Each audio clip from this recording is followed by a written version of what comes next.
this real quick first. Change up tile a bit, actually.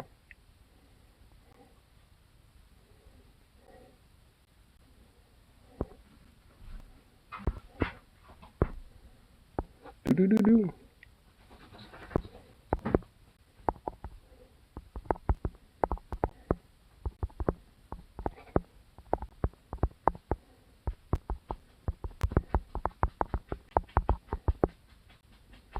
There we go. Boop. Ah, bada bing, bada boom. Yeah. Boop. Ugh.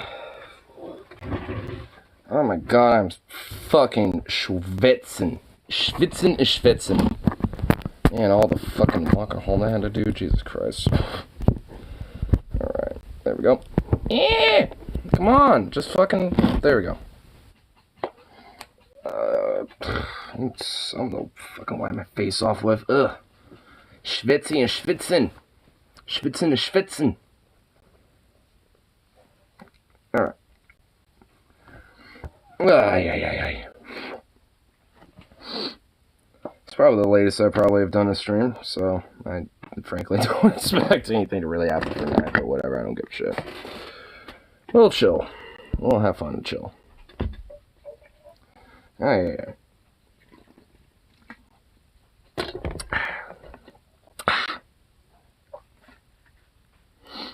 Here, play some tunes.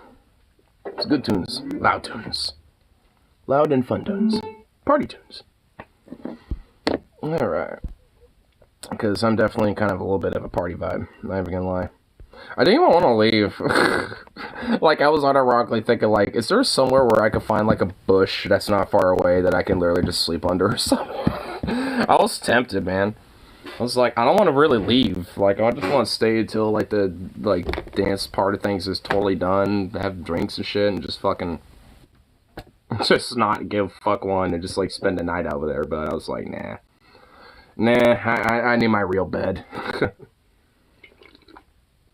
Or just a bed. You know, like, I need that at least, so. And luckily, I mean, it doesn't take that, you know, long to get back home. It's just more about, like, make sure I can get the public transportation timed correctly, you know, and make sure I catch it. Which I was able to, except for the buses. Like, I had to walk the rest of the way. Like, once I was able to get to the mall, like, there's usually a bus route that I can get, like, within, like, 10 minutes of walking home distance of. No, that was gone. That was not running until, like, 6 in the morning, so fuck that. Yeah, I'm just gonna walk that. So, that's what I did. Because it's definitely better than having to fucking wait until 6 in the morning. At that rate, I might as well just stay over there. So, but, alright. I'll have a new shirt now. And it's actually the most basic of shirts. I didn't realize what the theme really was for the con this year, and it literally is just whatever you want. Like, it literally, it's your character here. That's literally the theme. So, it's just like, they have this, like, your character here, and like, hence it's just a blue template, and basically, like, you put yourself in there, essentially. So, there's no real specific theme. And I think because this is the first time Furlandia is back since COVID, I would think that the main reason why it's like that is because of that.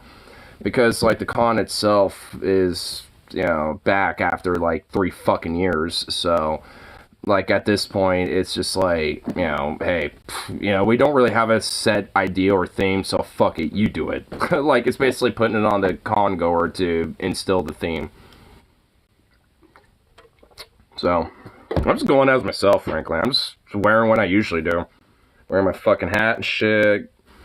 You know, got my, like, labor pins, stuff like that. You know, my labor jacket, basically. I mean, equivalent of a labor jacket, basically.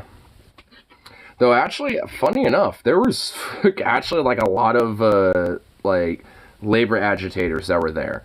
Like, because a lot of them noticed that I had my, like, you know, some union pins and an IWW pin. I was asked a lot, like, if I was a member of them. Hey! Yo, Zooks! Hey! Yo, bro! What the fuck? This is why I didn't bring you along with me. Shut up! Shut up! Hey! Oh my god. Hold on. Dude! Fuck off! Yo! Hey, no, get in here. Get in here. No, get in here. What the fuck? That's why I didn't bring him along. Because you're gonna boof at everything.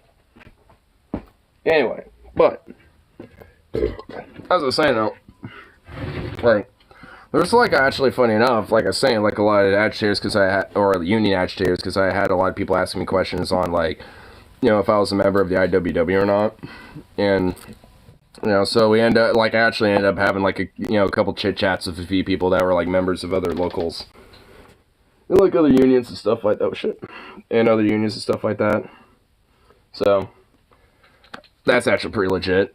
Like there was like some other person that I bought some artwork from that is from like from a USCW local 483 and or 486 I think, which I think is up in Washington if I remember correctly for the most part. So it's just like, oh shit, you know, like that type of shit is really cool.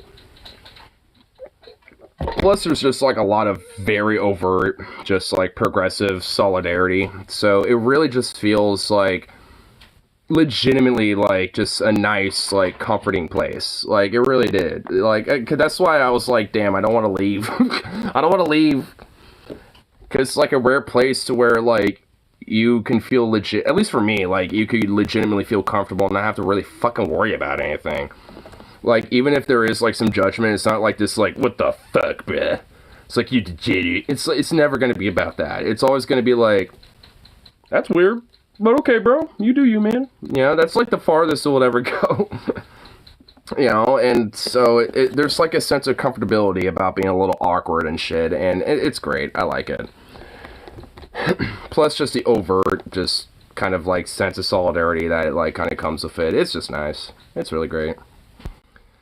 So I love going to it. And try to make it like a fucking mission practically to go every year if I can. Just because, you know, it's fun, you know, and also just like it's a rare time of the year, especially as Pride Month is rolling around, where I can feel like a lot more open about just myself, so to speak. I mean, it's not like that I'm not, but dude, what the fuck, dog? But it's not like that I'm not, but I mean, it's just an area or an environment for like 3 days, basically, mainly realistically too, but for like 3 days essentially, where it's like you really just genuinely don't have to worry about it.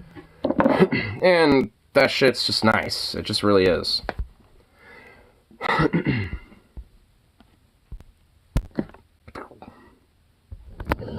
Okay, that's gonna be a little too loud.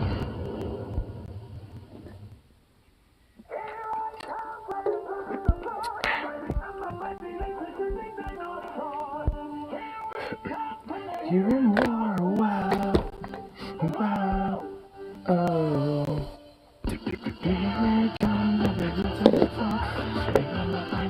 Shooting dinosaur. Here we go, and you're in war, wow, wow. It was a very big fight that I turned it on. And we both were focused every time we did it live. So a little meme to a buddy here.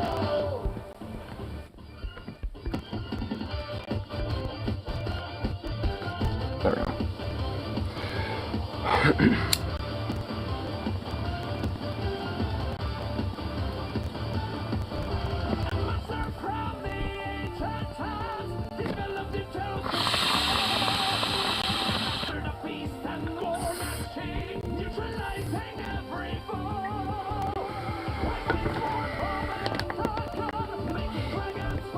Oh, damn.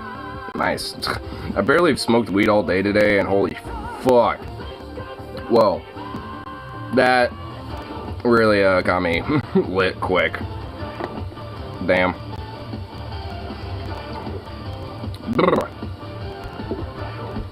Oh my goodness. I do smell.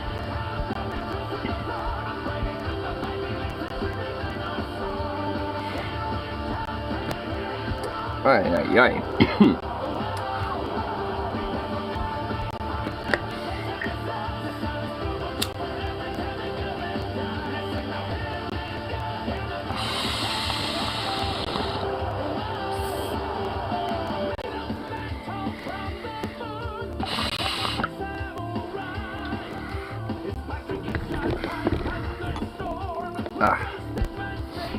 My goodness. Oh my lord, goodness gracious. Oh my fucking god. Piece of fucking shit phone.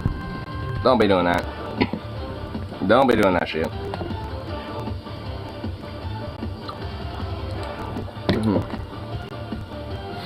Now, do I dare check out stuff on the tube today? Or I guess for late at night? Or do I not do that? Mainly just because I do want it to just be kind of a chill night.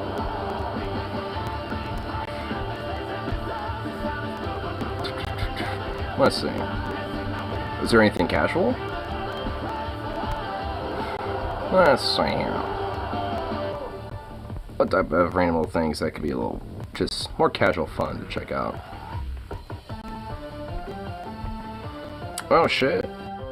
Minnesota fucking just like did some shit.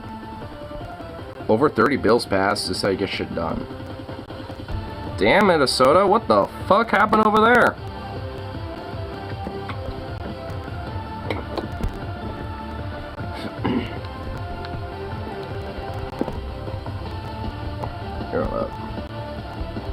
It's pretty fucking dope.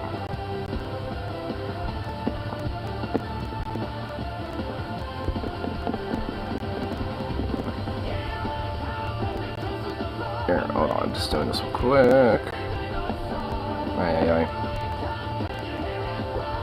There we go. Cool. So, it's pretty fucking dope that, like, Minnesota just, like, you know, out of nowhere, just flexed and shit. I mean, like, over 30 bills and shit. I'm imagining there has to be, like, all sorts of, like, various, like labor-based type of shit and fucking, like, you know, maybe, like, some pro teacher stuff and shit. Even some, like, pro infrastructure shit. I mean, 30 fucking bills? Like, fuck. That is some good shit. Well, I mean, I guess, well, I suppose it depends, but considering that, like, I mean, the video that I'm looking at says over 30 bills passed is how you get shit done.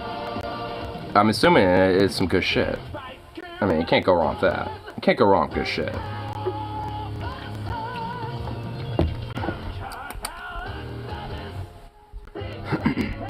Definitely want to check that out here in a little bit. Well, at least a little later. I'll look at it, like, right away. Whew. What the fuck? What the hell? Ah! What the fuck did I just click? Boo.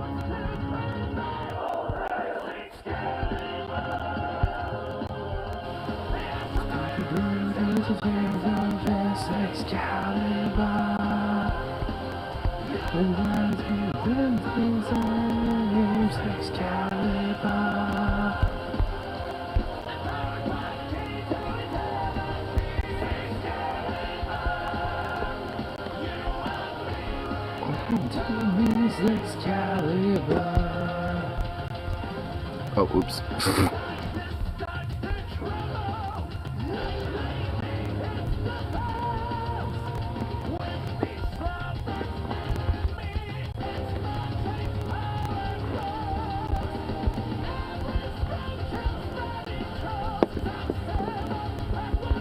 There we go.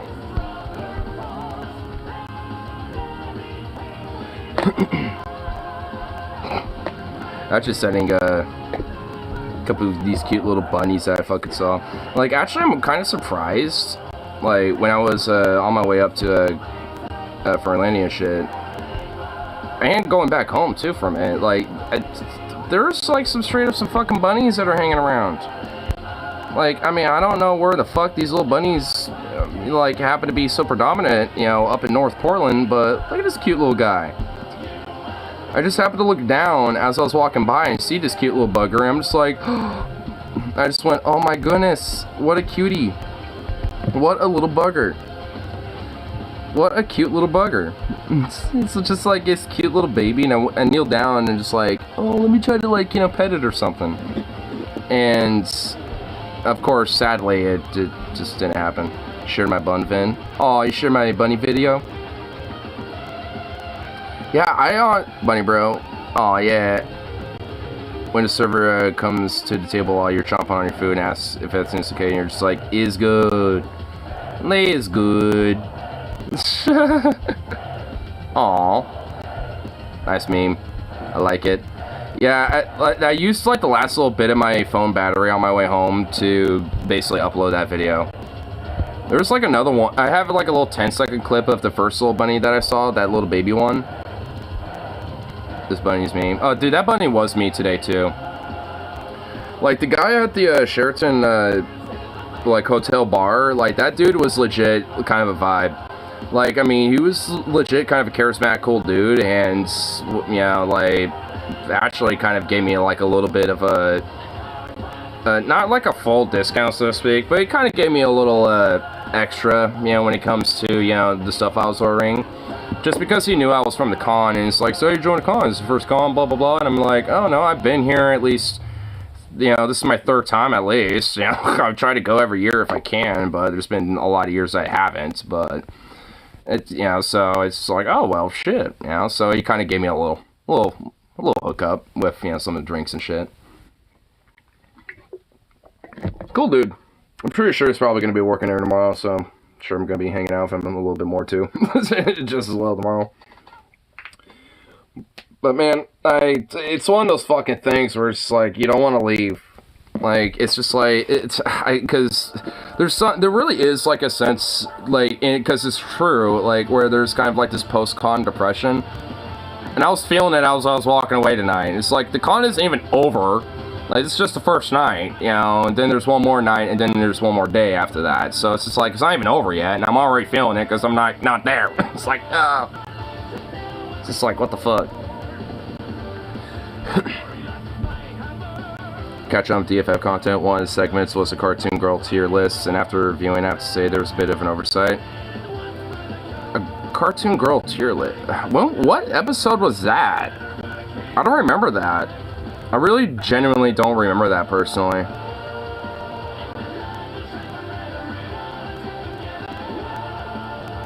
Yeah, I don't remember that.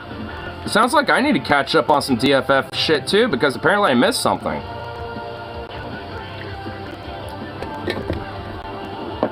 Oh, actually.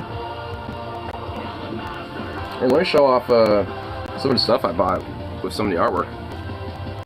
This isn't artwork, it's just paper I collected. But here, let me get that out of the way. Get the fuck over there and quit falling around. There we go. I bought a lot of artwork, by the way.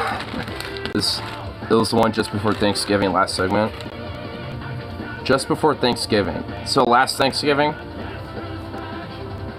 I feel like I saw that.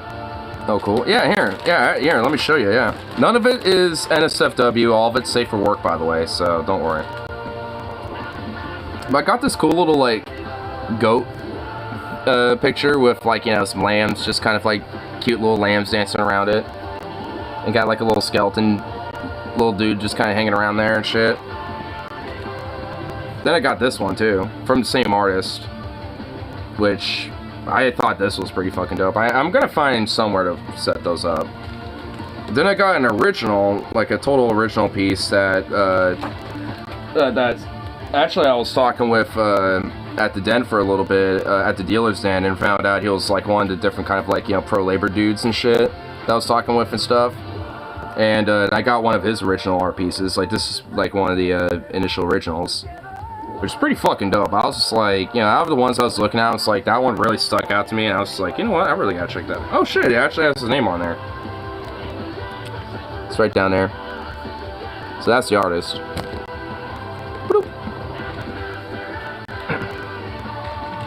And I know I got a shitload of stickers, which I frankly need to figure out where to put. I already set one of them up over on my gun safe, but now I need to figure out what to do with the rest. I have a lot of them.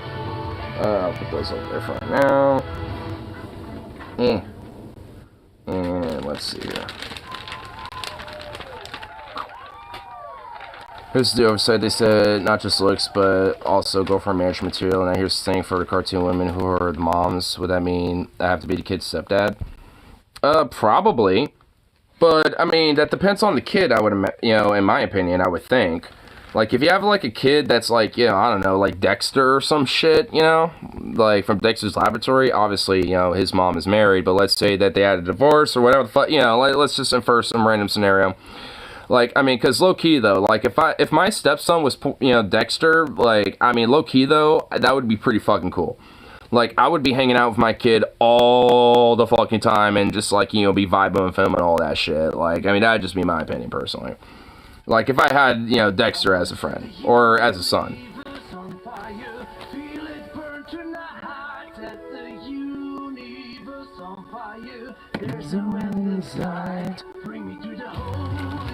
Okay, here we go.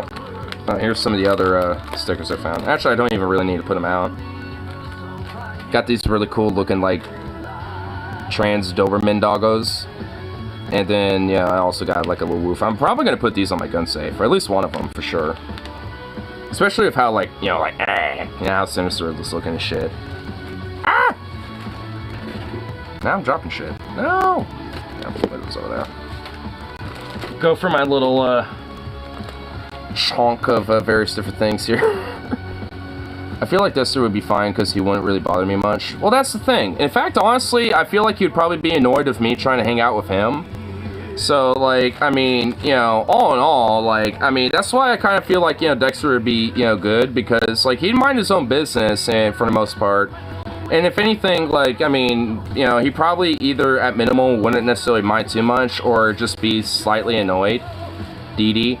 Oh, fuck! Oh, dude, you're so right. I just realized I have Dee Dee. Oh, man.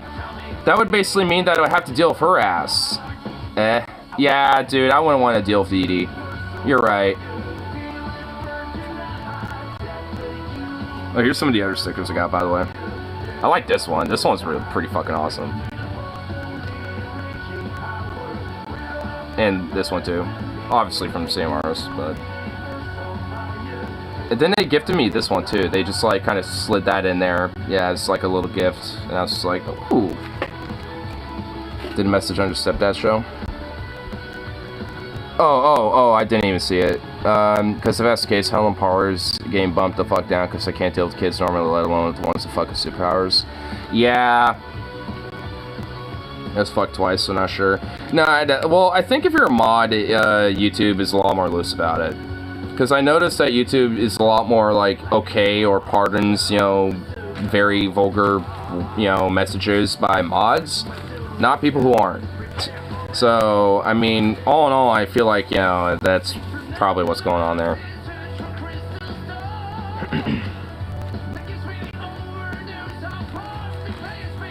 Oh, I have another original right here, too. That's like a little sticker. And the artist that also made this, I put one of the other ones that's over here on my gun safe. Actually, let me show that real quick.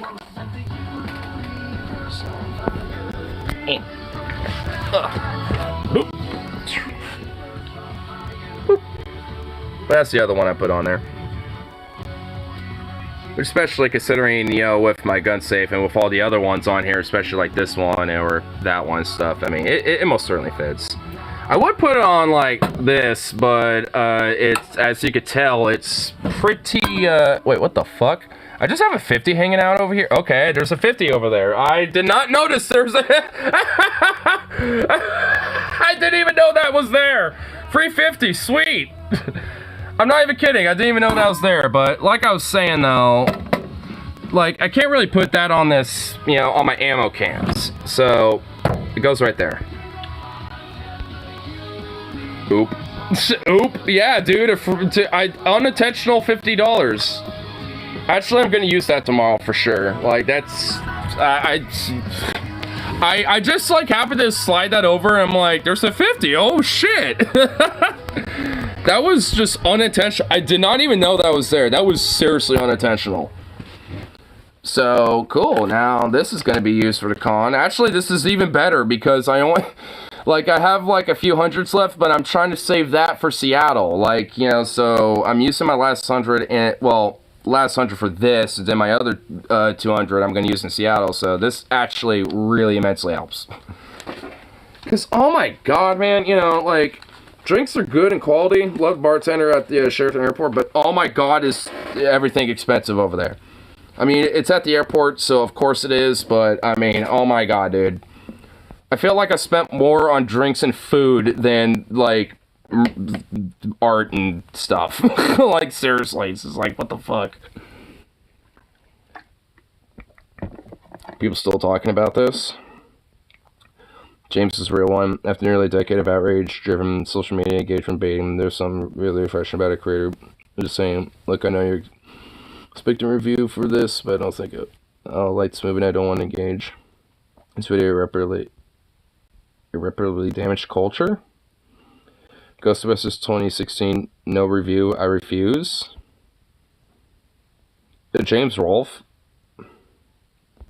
Agree with the tweet, but still.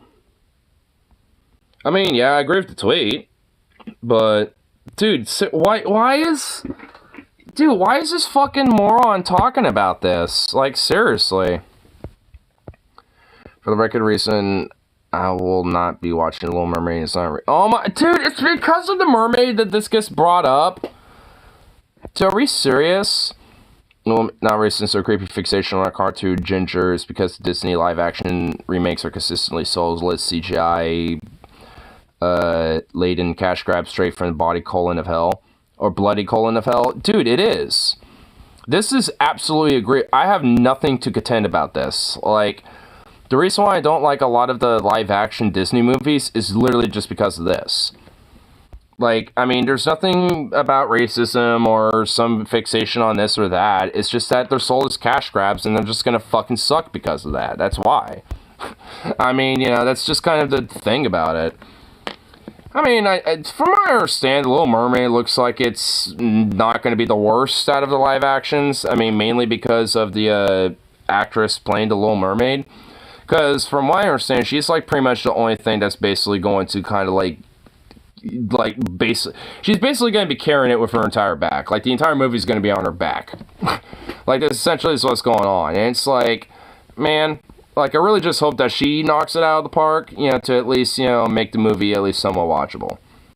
Oh, speaking of movies, have you ever seen The Cat's Return? Because I actually saw that movie for the first time tonight, because there was, like, a little movie night tonight and shit. And holy shit, dude. Fucking quality fucking, like, anime movie, dude. Not even kidding. Quality. Like, it was so fucking good. I'm so glad I got a chance to see that movie. Like, I actually kind of wanted to see it again, honestly. It's not even that long of a movie. It's like literally just like an hour, 20 minutes. It's not really long at all. But it legitimately is really good. I've never even heard of it before, let alone I've seen it before, you know, tonight. And, like, I kind of murmured, oh, I never heard of this movie. And then someone was like, you never heard of it? And just kind of started having a little back and forth about, you know, about the film, because it's like, oh, really? You know, just because, like, the more I was looking about it, reading up about it, the more I got intrigued. I'm just like, man, I really should have fucking got into that a little more. You know, at least when it comes into, like, you know, these, like, early 2000 anime movies and shit, because it's, from what I understand, The Cat's Return is like a follow-up to Whisper's Heart, I think, if I remember correctly. And I haven't seen that one, but now I'm at least aware of that, so I want to go check that out. And at least from what I understand, they're both on HBO Max, because that's where we were able to watch it, because somebody, you know, from the, you know, con logged in on their HBO Max and, you know, used it to, you know, let us watch it. So it's pretty dope, you know, like, all in all. That's another thing that I love about going to these cons. It's like, you know, it's like, hey, we're gonna have a movie night, and they don't have like a set way necessarily to, you know, watch a specific movie. So they literally just, somebody just like clutches up for the squad and just like lets us use their HBO Max, basically. It's just like, fuck yeah, it's good shit. Said before, I don't like movies of talking animals, but their lips move like human lips. I mean, when they're live action, yeah, no, 100%. because everything in that movie, aside from the actor, looks uncanny valley as fuck. Yeah, same here, dude.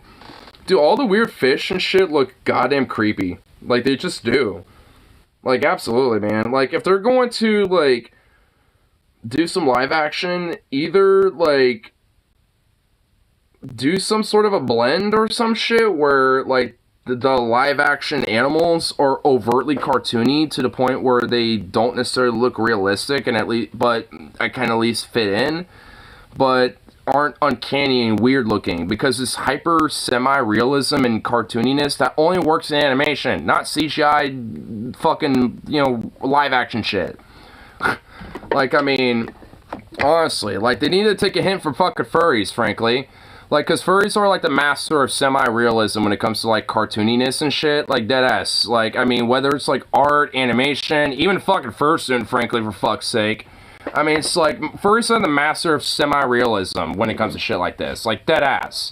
I mean, fuck, some of the art I was just showing off, you know, kind of had, like, a semi-realism element to it. It wasn't really, like, super cartoony. So, it's, like, it's possible. Hire, like, unironically, hire a bunch of fucking furries and you'll be able to fucking, like, you know, get a genuinely good, like, semi-realistic CGI live-action fish or some shit that at least looks appealing to the eye. Like, dead ass. I'm not even kidding. I'm literally not even kidding. Just straight up. If I was in the ocean and those fish came to me, I think this is a revenge for all the brethren I've consumed. There's no escape. My death will be here. Well, you don't even really have to think that far either way, because the orcas are already on it. Killer whales are literally like, I saw a headline of a video, I didn't watch it, but it was literally like, scientists are investigating why orcas are attacking and sinking ships. Literally sinking ships, not just attacking them, but literally attacking them to the point they're trying to fucking sink them. And have sunk ships. It's just like, what? It's like, they are coming for blood, dude. The sea and the oceans are coming for our fucking blood, and I think what we should just do is, frankly, just embrace it. Just embrace it. Like, what the fuck are you gonna do to a fucking orca? Like, oh yeah, you're on land, so, oh, you know, like, I mean, fuck that. Like, we're now on a goddamn boat. Then talk to me. What the fuck are you gonna be doing to an orca when you're on a fucking boat, bitch? And you're gonna be his goddamn dinner. Like, I mean, come on now. I'd rather they do a Who Framed Roger Rabbit, just put the actress in live action in the anime world like they want to. Dude, absolutely. And I mean, it's kind of sad that Who Framed Roger Rabbit is basically the only movie that like, you know, that kind of format has existed in. Like, I mean, that's the only movie where, like, animation and live action were blended together, but so distinctly like that. Like, I mean, even live action holding animated objects or driving animated cars, stuff like that. Like, I mean, it was impeccably just so well done. And it's like, why can't we do that? I mean, obviously, like, it has, like, a strong, you know, sense of, you know, like, cultural standing. I mean, just because of the film itself, but it's not just because of the plot and everything about the movie itself. It's also because of that blend that they did, because it is especially just so unique, and no movie has ever done that since, frankly. I mean, not that I could think of. I'm sure there probably are that, you know, frankly, are probably very schlocky, but I'm sure there are that are out there that have done that before. But, I mean, it's not like Who Framed Roger Rabbit, though. Like, that movie stands the test of fucking time.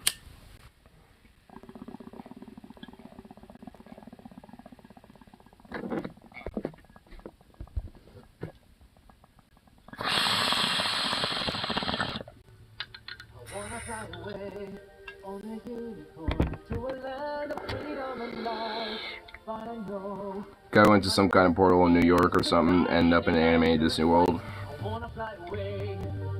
Was that like a movie that happened before? Or is that like the Who Framed Roger Rabbit thing? Okay, Disney, have you considered that you weren't failing before because your shit was hand-drawn? You're failing because your shit sucked. Yep. Yeah, that's basically honestly it.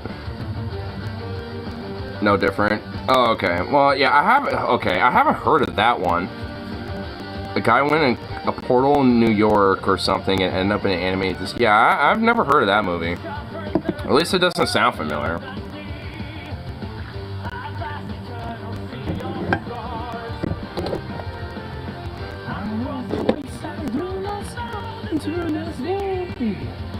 My quest is never ending. I wanna fly away. I'm going to the land of freedom and light. When I know that my destiny is to die the ultimate fight. I wanna fly away from the galaxy to You know what bummed me out? Knowing, like, because I have, like, a little guide, you know, with, like, the whole, like, you know, what's going on with the cons and shit. That's over here. And there's no fucking karaoke in here. Like, you know, every time I've been there, they've had, like, a panel that's dedicated to karaoke shit. Well, it ain't in here at all. Like, none of the goddamn days, I've looked every fucking little thing, and there ain't at all. It's like, boo. So, you know what? I'm gonna fucking do that myself. I'm gonna fucking, like, you know, like, see if I can, like, you know, set up, like, a little system or some shit, you know, and just fucking just do it. Even if it's in, like, the hall or some shit, I don't give a shit.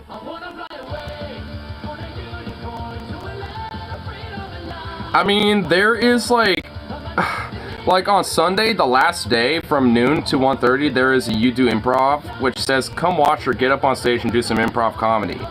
But it's just like, why couldn't that been, like, get on stage and do, like, comedy, karaoke, or, like, literally anything you want? Like, I mean, why couldn't it have been that? Because I'd rather have just been that instead, because I would just, like, literally it's just like, boo. And also, like, I'm sorry, but this is unironically a straight kind of some cringe. Look at this right there. TikTok furries, dude. I'm sorry. I am sorry, but that is just like, oh no, not the TikTokers, man. Not the TikTokers, not the fur talks, not the tick furs or the TikTok furs. No. Your people. Look, hey, I'm just admitting it's cringe. You know what? I refuse to, you know, like, identify with the TikTok sub-variant of my people, okay? I'm just saying. And in fact, you know what? There's at least some cool shit. I actually did partake in some of it. Not only was there that fucking movie night thing, but also there was, like, this whole, like, cryptid fucking, like, drawing competition thing. And that shit was packed. Like, I went in there and, like, there was practically nowhere to fucking sit. Like, it was stuffed to the brim. And it was basically just, like, yeah, the whole premise was, like, the people who were heading the panel was like, alright, we're gonna basically, like, give you a set time, and we're gonna give you, like, a story of a cryptid, which it varied from, I actually have them over here, because I kept them. At least for mine, but it varied from, like, the Loveland Frogman to the Ahul Java bat creature thing to Big Bird cryptid thing. Like, there's a few cryptids that were like, you know, used and shit. And basically, you would use the story and the references from that, and essentially whatever you can look up, basically, and infer, you know, like, you know, a depiction of a drawing, basically. So, I mean, you know, obviously I was partaking in that shit, so I drew a couple of them and shit. And, you know, and actually, at least, you know, all in all, a lot of my stuff was kind of considered like, oh shit, and it's like, whoa. Definitely a more, you know, intricate way of, you know, doing things in comparison to some of the more cartoony ways that other people were doing. Because at least the way I was doing it, I was kind of doing a little bit more of a semi-realistic sense to it. But also I was running out of time, so I had to kind of, like, scribble, you know, half of that shit as well.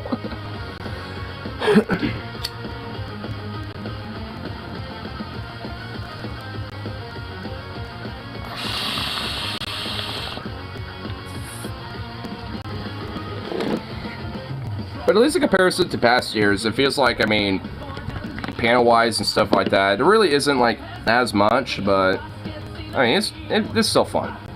I mean, there ain't nothing doggone. I mean, besides, I mean, like, what people kind of do on like their kind of like off time and shit in between the panels and stuff. I mean, to, like that also kind of adds like a little bit to the fun to it.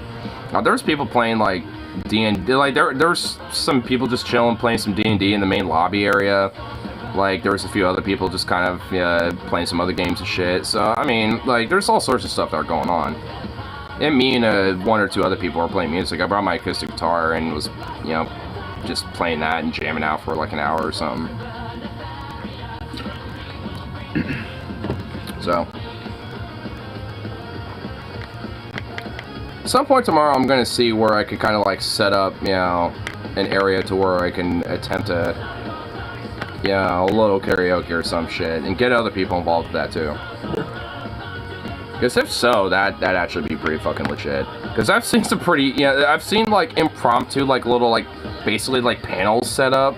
And it's just like, so I imagine I can probably unintentionally do something like that myself. I mean, hell, my friend is one of my friends, Metal T, if he wasn't doing his tour right now of his band, Atomic Terror, like, he'd probably be hanging out with me over there.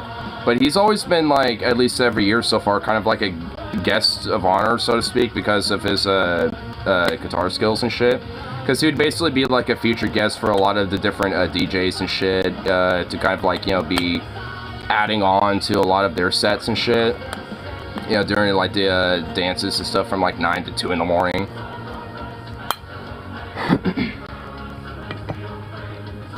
I tried to link you a trailer of the movie I was talking about, but it's Disney, so I don't know how risky it'd be. Last link. Found it, no wonder I couldn't remember it was his generic ass name. With that one you were talking about from earlier. This is weird one. It starts animated, but then goes to live action. Yep, one of those movies. That is kind of weird. But here, man, we'll check it out here after the song ends. Here.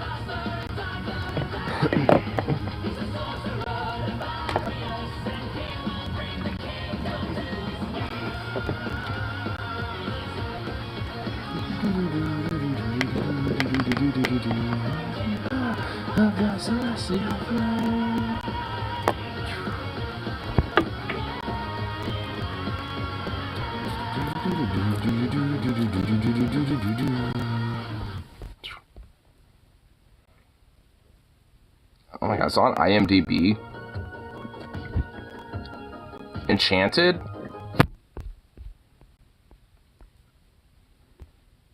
What? Wait, didn't it, like, Disney make a movie called Enchanted? Or was that in Pixar? Like, I've heard of Enchanted. Like, isn't it... isn't there, like, some... was it DreamWorks or Pixar or some shit that is, like, made an Enchanted movie where it's, like, some, like, Irish chick who's, like, a... like, well, I guess not bowman, but, bowwoman, essentially. I think you're thinking of Ella Enchanted. I think, yeah. A young maiden in a land called Indalazia, who's prepared to be wed, is sent away to New York City to be an evil queen, where she falls in love with a lawyer. Oh my god, dude. Yeah, I see some trailers and stuff. Yeah, I mean, considering it's on IMDb, I'm not 100% sure if I'd be able to, like, get into it. Wait, James Marsden? James Marsden literally looks like fucking, what's his face? What's his name?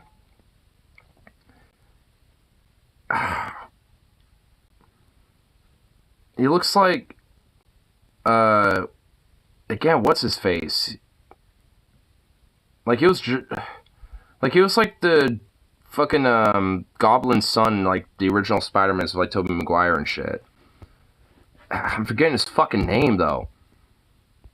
I think it's, like, James something, but... I think it's also a James, too, but, like, James Marsden looks like... What's his face? I keep forgetting... I'm not remembering it at all, but, like, Jesus Christ.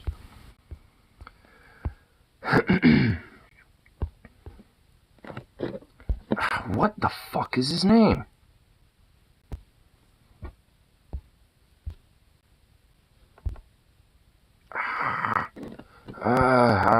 This is gonna haunt me right now. I'm gonna look it up real quick.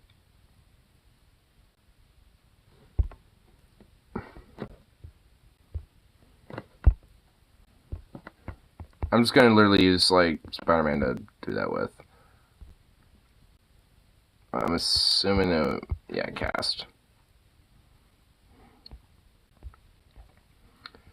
Oh shit, Bruce Campbell's fucking in Spider-Man? The Tobey Maguire Spider-Mans? What the fuck? James Franco is his fucking name, by the way. That's who I was thinking of. James Marsden and James Franco look goddamn fucking similar. Oh my god, and they're both named James. See, that's why it was fucking annoying me, because it was the goddamn last name. Marsden and Franco. Like, motherfuck.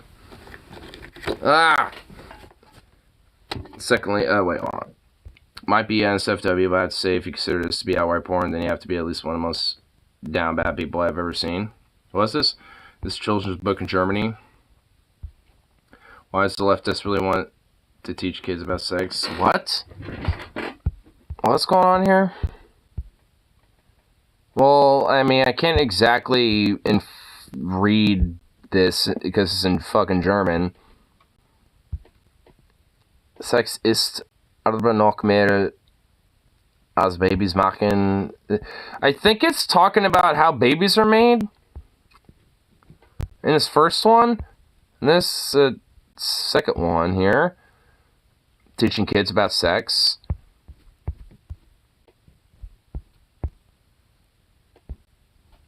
Well, the Germans have always been known to be kind of kinky and shit, and sensuous and shit like that anyway. Like, I mean, this is Germany we're talking about, bro. I mean, like, it's... Like, this is fucking Germany, dude. Like, this ain't America, okay? Like, I mean... Like... Just looking at it, this is the most inoffensive thing you've ever seen. I mean, it is... I mean, it really is. Like, I mean, I'm not really gonna show it just for precautionary sake, but I mean, yeah, like, there's nothing offensive about it. I mean,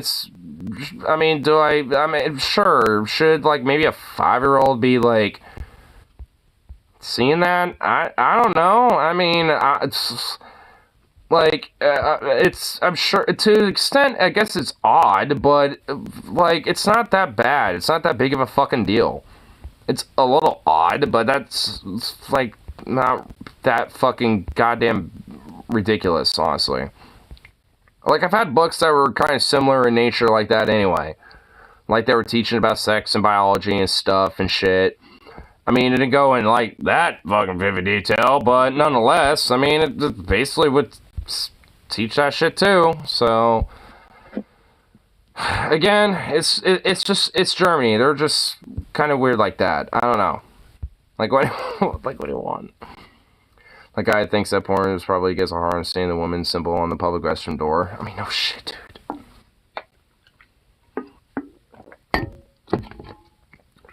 I mean, it's fucking ridiculous. Like, I mean, and you know what's funny? Especially considering that, yeah, I was, like, at a FurCon, and also I like to dance for a little bit tonight and shit.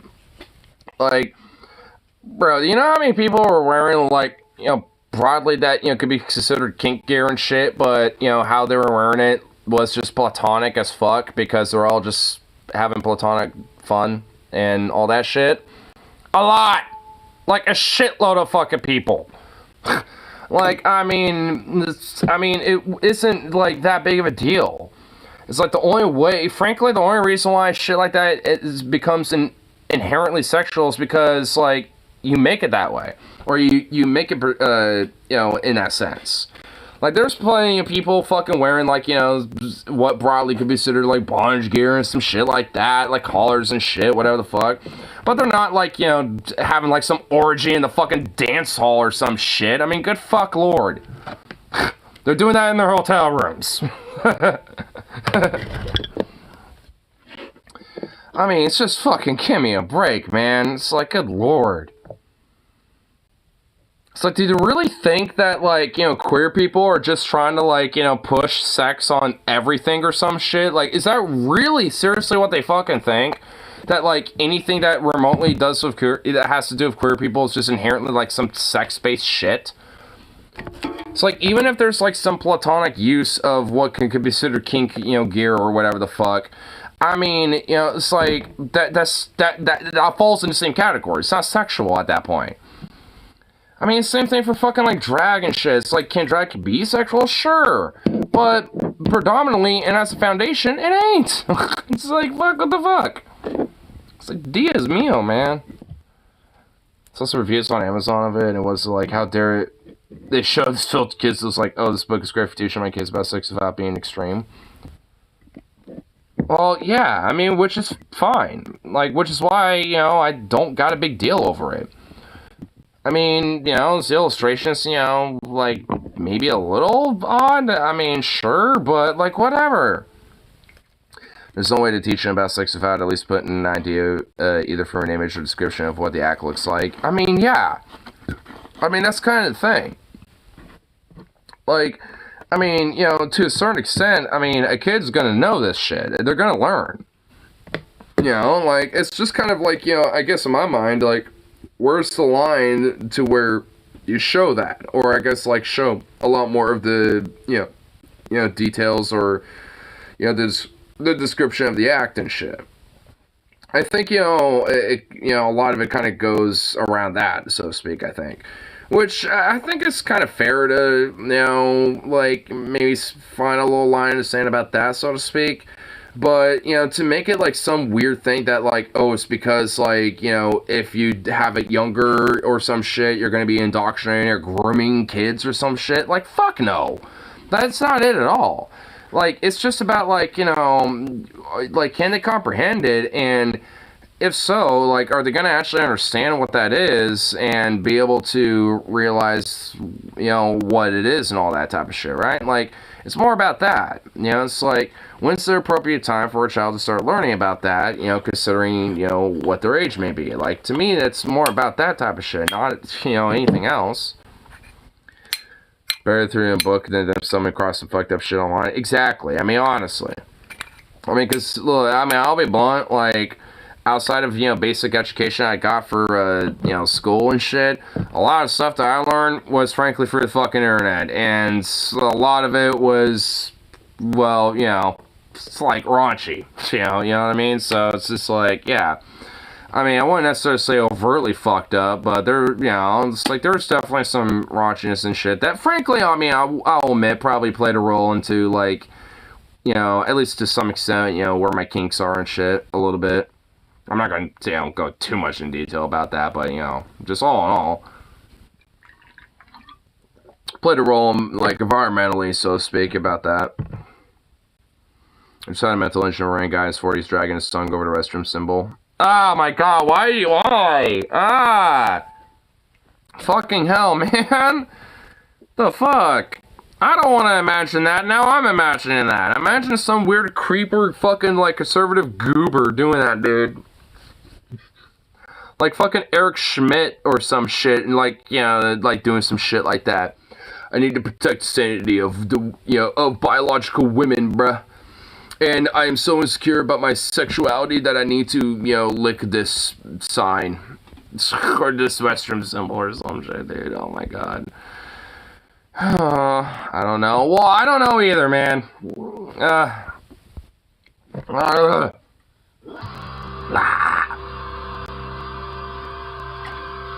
That's how I feel. He looks back at you and he grins, only says, real women. Oh no! Oh god! Real women. Oh. Please don't. He goes back to doing what he was doing. Oh. Well, I am disturbed. You have successfully disturbed me now, sir. Congratulations. This is why women need guns. Yeah. And this is why, like, you know, trans people especially need guns. So, you know, like, trans women out there, I mean, they're gonna get even more accosted over this shit. They're gonna get more, like, I mean, we've already seen, like, there was, like, a video, like, what, days ago? Not even a week ago, of a straight, or not even straight, but just like, you know, cis woman. I think she might have been like, you know, butch lesbian maybe, but still, regardless, cis woman. And you had some weird conservative fucking psychopath, you know, just literally like being like, you're a trans woman, you know, you're not even a real woman, and blah blah blah, and all this other shit. To literally a woman who was literally born a woman at birth. It's just like, what the fuck? It's just like, I mean, like how insane are you? I mean, it's like, how insane are these fuckers, man?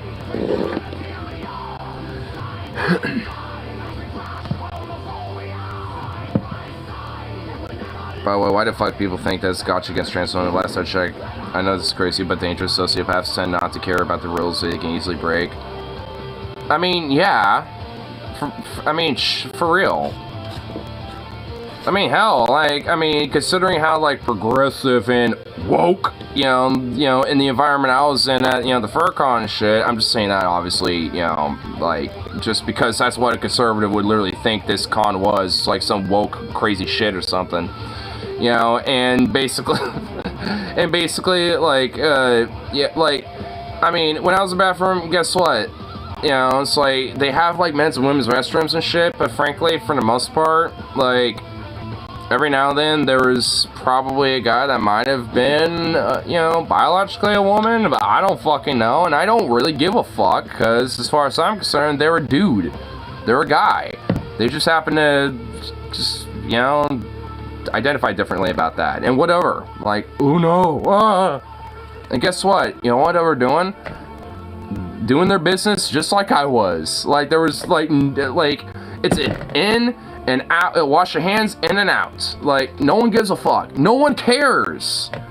Like, only conservatives are, like, this fucking unhinged about, like, bathrooms at this point. Not once was I ever thinking about shit like that when I was over there. Not once. Like, straight up. Because it's so ridiculous. And frankly, if, like, a woman, you know, whether they're biological or not, happen to be in that bathroom, I want to give a fuck either way. Because maybe the women's restroom is so occupied that, you know, they have no choice but to go in there because they don't want to wait or something. I don't know. I don't care. Ain't my problem.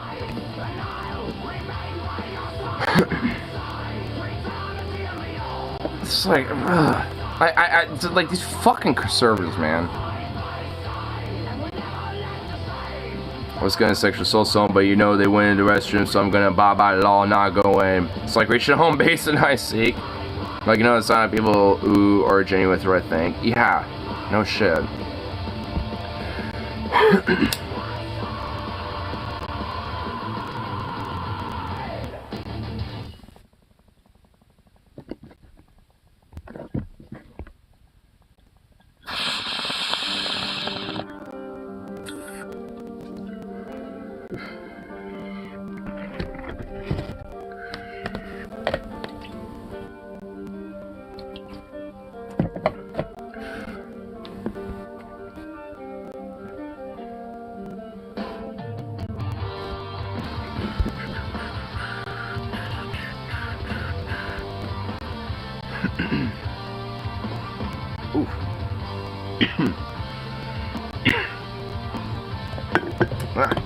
That's it, kind of fucked the throat up.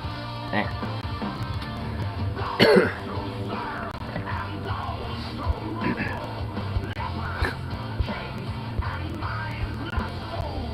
I'm missing it. Jesus Christ. Fucking hell.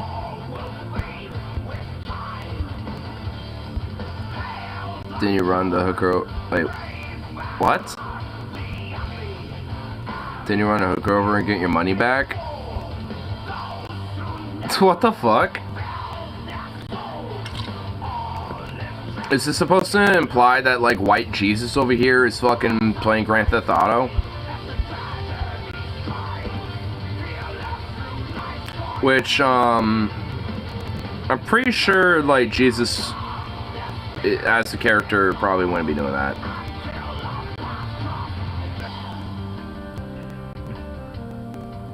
Fish friend.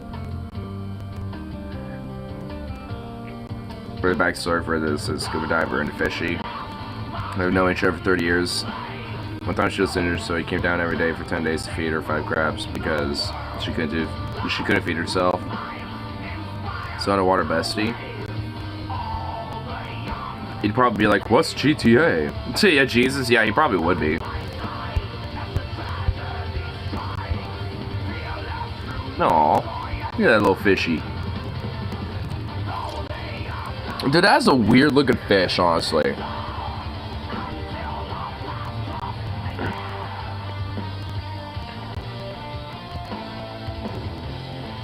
That is a weird looking fish, man. Oops. I mean, like, why? Yeah, I'm kind of wondering why it has like that bulbous like dome on its head, basically. Is that like, you know, so it can kind of like detect stuff in the ocean or some shit? No crabs gonna grow the parts back. Yeah. Like there are some crabs like, god damn it. There are like straight up some crabs that like, did my fucking YouTube app crash, really? Oh my lord. It did. Anyway, but yeah, I know there are like some crabs, like I was saying though, but like there are some crabs that can straight up like will literally just like rip like a limb off, like if it's, you know, something that, you know, it needs to get rid of in order to survive longer, because it knows that it could basically eventually grow that part back.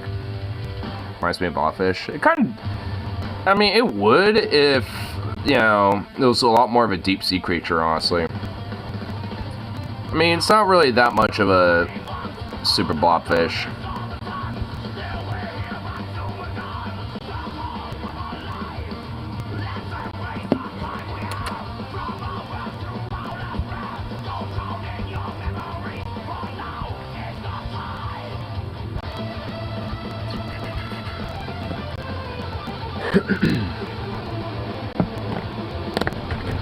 That'd be useful. Hey, Gunnar, what happened? Oh yeah, a bear bit off my arm. It's gonna be a few months until a new one starts coming in.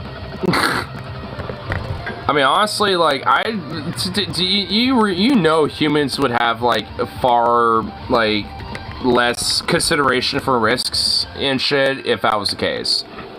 It's like, oh yeah, I might have my leg literally, like, ripped apart if I do this. Whatever, it'll grow back eventually. I mean, my lord. I mean, we would basically, as a species, literally wouldn't give a fuck one about, like, a lot of risks and a lot of problems, or a lot of harms that could be done to us.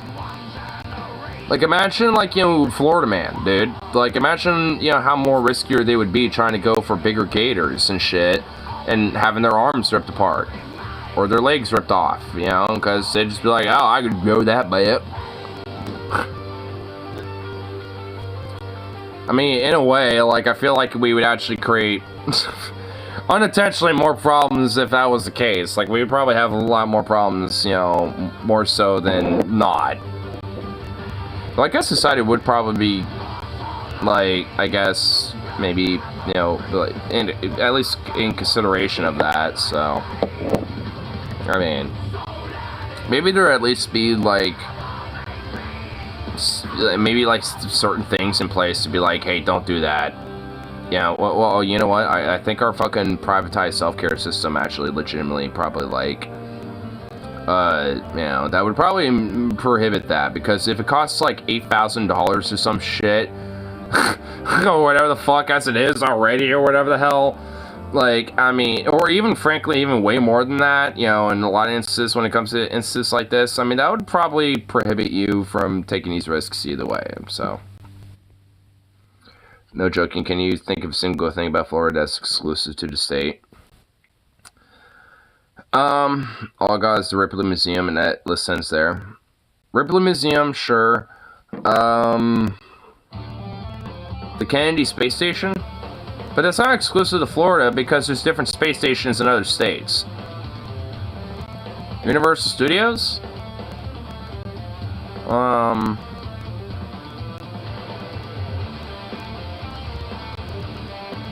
Basically, honestly, the only things that are kind of good about Florida is basically things that aren't inherently related to Florida.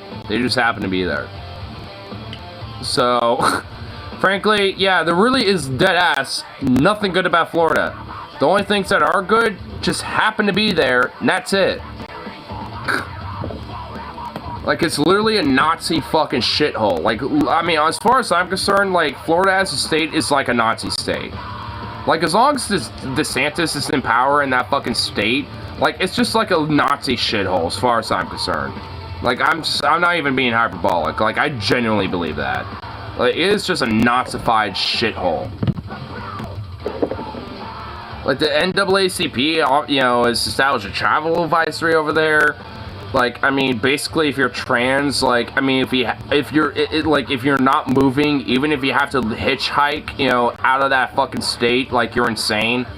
Like, I mean, that state is a Nazified shithole. Like, I mean, it's like, if you're, like, progressive in any fucking shape or form, or a minority or some shit, you know, in any way, shape, or form, like, you're at risk being in that state, just straight up. Like, there's no way beating around the bush of that. You just are at risk. Like, if either being in prison, fucking, like, locked up forever or some shit, or just killed or lynched or whatever the fuck, it's like, it's a shithole. It's a Nazi state, basically. Like I said, I'm not even being hyperbolic. It just is. And you want that sad, soft, pudding finger motherfucker being president and shit? Not like he'd ever have a chance. He wouldn't. That's a good thing. That's a silver lining. DeSantis is only ever going to have power in Florida, and that's it.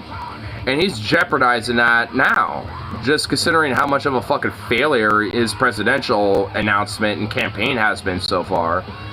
So, you know what? Like, as far as I'm concerned, the silver lining about DeSantis so far is that he's literally built out of pure anti-charisma and is crashing and burning left and right, you know, endlessly. So, fuck him. Good. Dude's such a sociopathic piece of shit. Like, the dude is like the bad cop when it comes to torture. Like, that guy, like, got information from Gitmo prisoners to basically be like, hey, you know, what's the worst things that are going on, so we can help address, you know, some of the inhumane treatments that are going on with you. They took information about that, and he made and ensured and guaranteed that those type of fucking severe things that were listed, you know, in hopes that those would go away as fucking torture, that shit exacerbated. And he sat there and fucking watched and laughed. Like, this is like, you know, direct accounts from some of the fucking people tortured and, you know, knew that he was there and saw him in the fucking room. One of them literally projectile vomited on him because they literally force-fed his ass. They force-fed him so much he projectile vomited all over DeSantis. Which, I love that. You know, the idea of, like, you know, DeSantis having a bunch of fucking vomit all over him is actually pretty funny. So, again, fuck him. Good. He deserves that shit.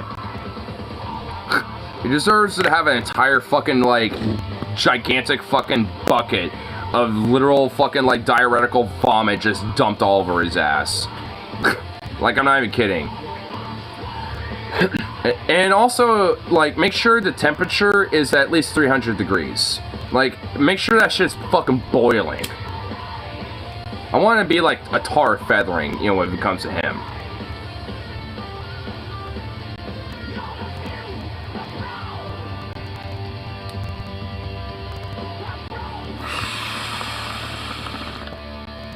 You know what? After a tar feathering, maybe we could make him an eagle. A blood eagle. If you know what that is.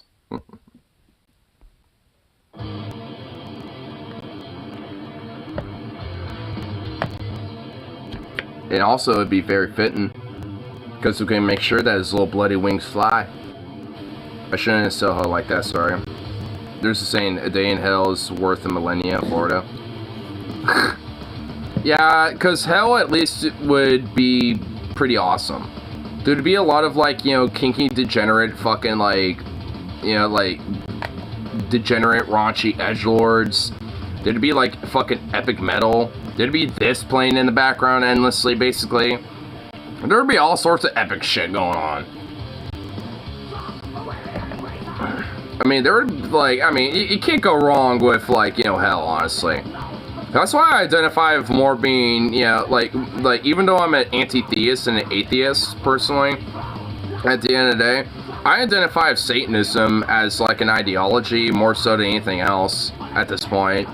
Like, I identify with being a fucking demon and being a, like an agent of Satan. Like, Ave Satanas, motherfucker. Like, if your god is going to, try to criminalize and fucking discriminate and marginalize queer people and people like me and trans folk, like my trans brothers and sisters and shit, amongst, everyone else in between, then fuck your god. Hail Satan. Your god deserves to fucking burn and rot in hell for Satan to fucking punish. And Satan will get that day. When it comes to their fucking holy war, Satan will get his fucking day. Their god will never fucking win. Their holy war, at the end of the day, is an inevitable fucking defeat. And they know it. That's why they're a fucking war cult and a death cult. That's why they're all about the whole rapture and revelations and shit, and they're so militarist. Why do you think they are like that? Because they know at the end of the day that their fucking god is gonna lose.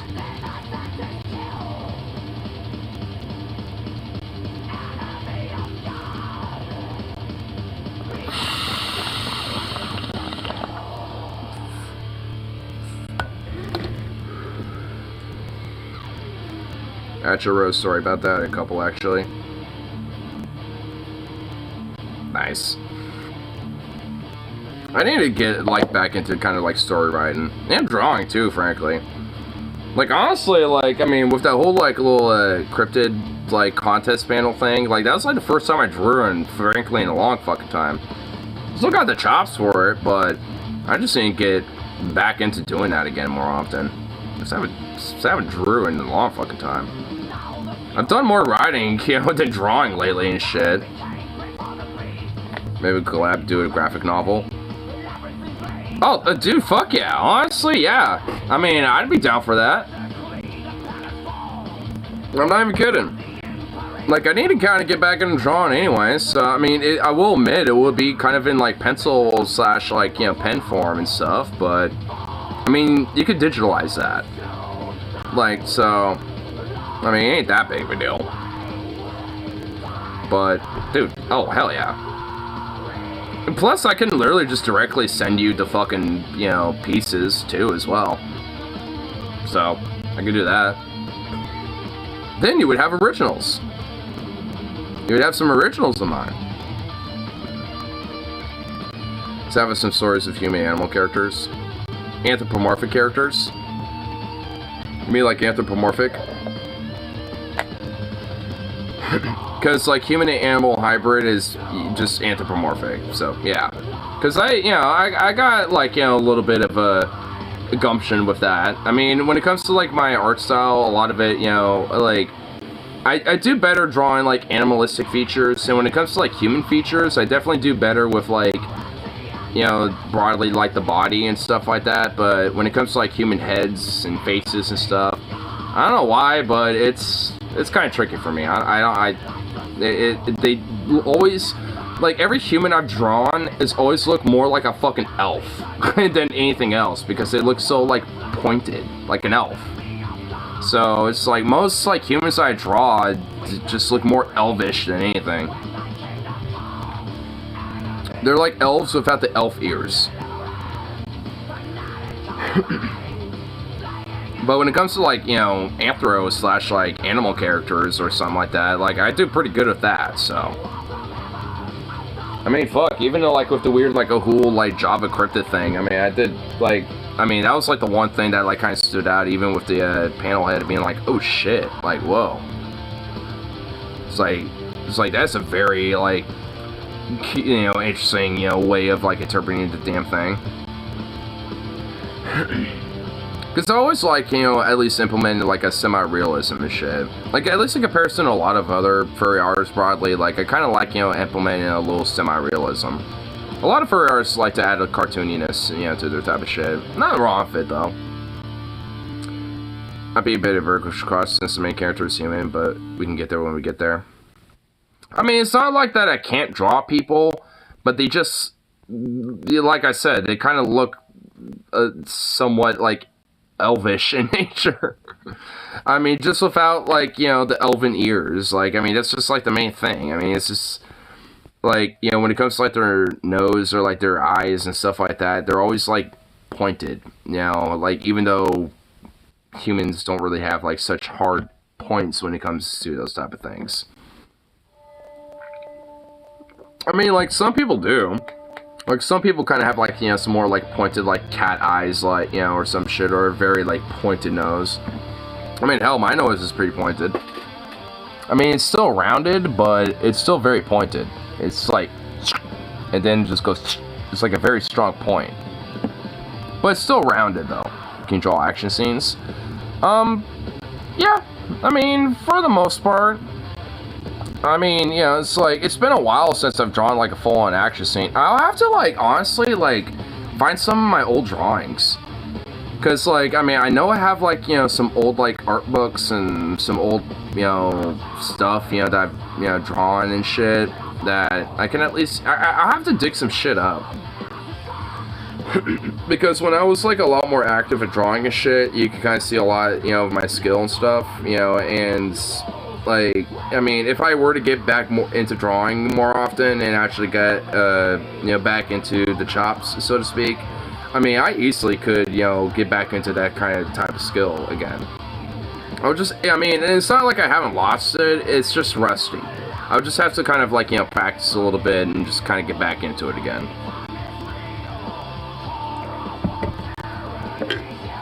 I mean, that's just, like, the main thing. I mean, honestly, like I said, for, like, having drawn in, like, in, like, fucking, like, 3-something years, I mean, this shit ain't really that bad. I mean, just saying. Especially this one right here. Like, this one looks fucking, like, actually pretty cool. I'm honestly thinking about maybe cutting this one out. Like, a whole little fucker. I'm thinking about cutting that one off, shit. I like it. Yeah. I mean, I haven't drawn in a long fucking time, but even then, despite that, like, I mean, it's rusty, but nonetheless, like, I mean, you can still see that there's skills there. It's just kind of rustic right now. Need to get back into it, and it'll definitely get a lot better. I mean, honestly, out of all of them, like, the ones that I'm not really fond of are the kind of, like, it's just mainly this one and this one. And mainly just because the beak on this one is a little kind of fuckety, and I had to rush this one because I didn't really have that much time to deal with it.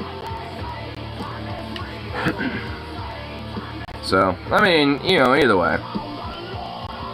I mean, a lot of it was just mostly time constraint, because it was all, like, a timed contest things, so, I mean, I only really have enough time to do the hoo-hoo, but, beyond that, like, with the other cryptids, I really didn't have that much time. I had to rush it. If I actually was able to spend time on it, like, I don't know, give me, like, 30 minutes, like, I could do a lot more justice with that shit.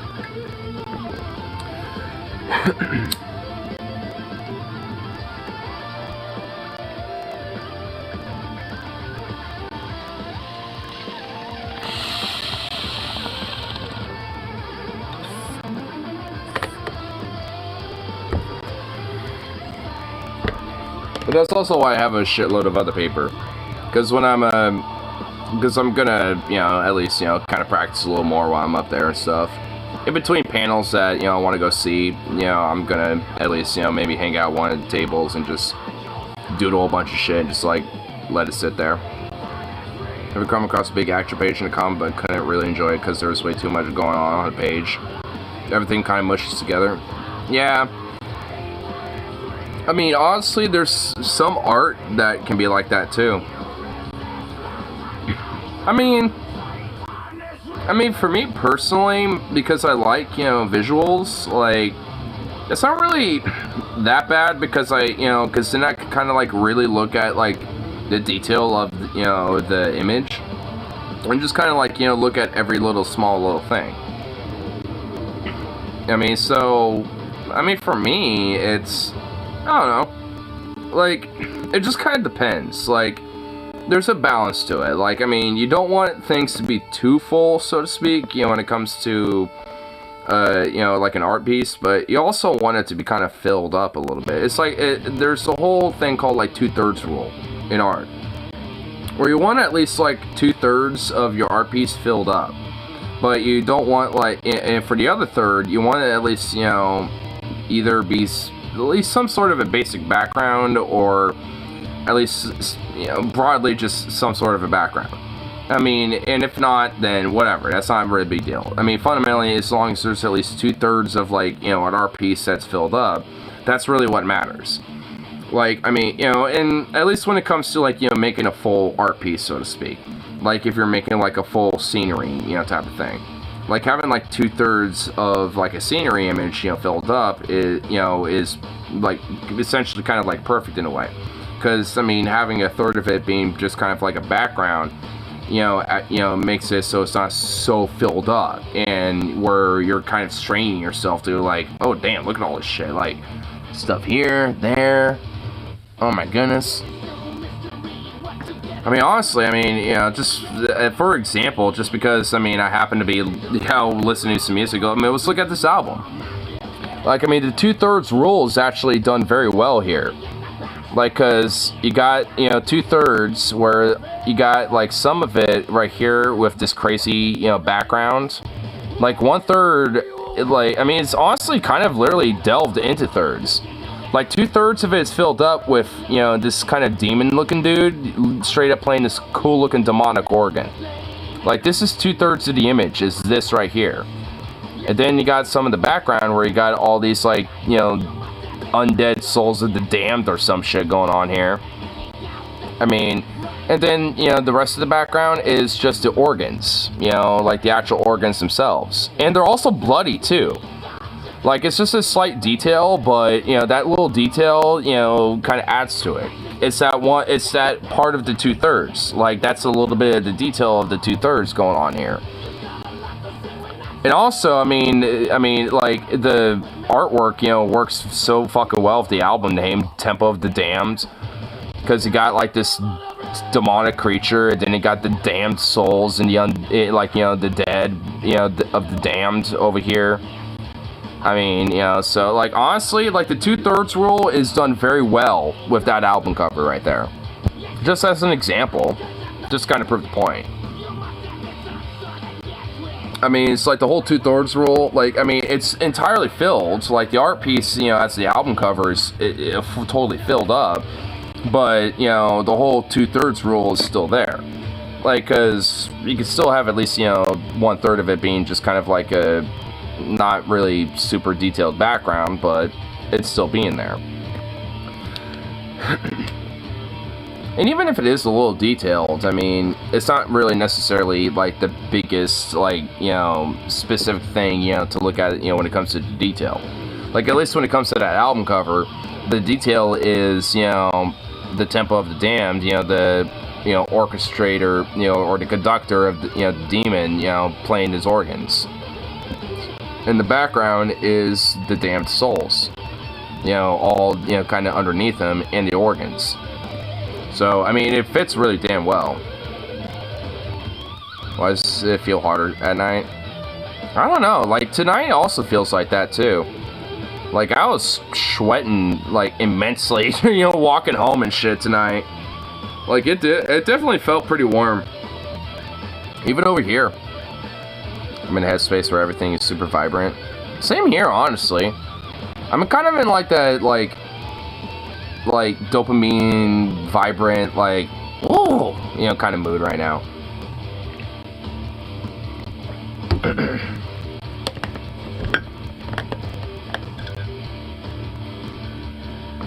I'm probably gonna be in that for a while. I'm gonna have, like, 1 day respite after this con's over, and then I'm going to go to Seattle and fucking be, you know, checking out Death Angel, Creator, and Sepultura. And then one other band that's opening for them, but I forgot the name of that band.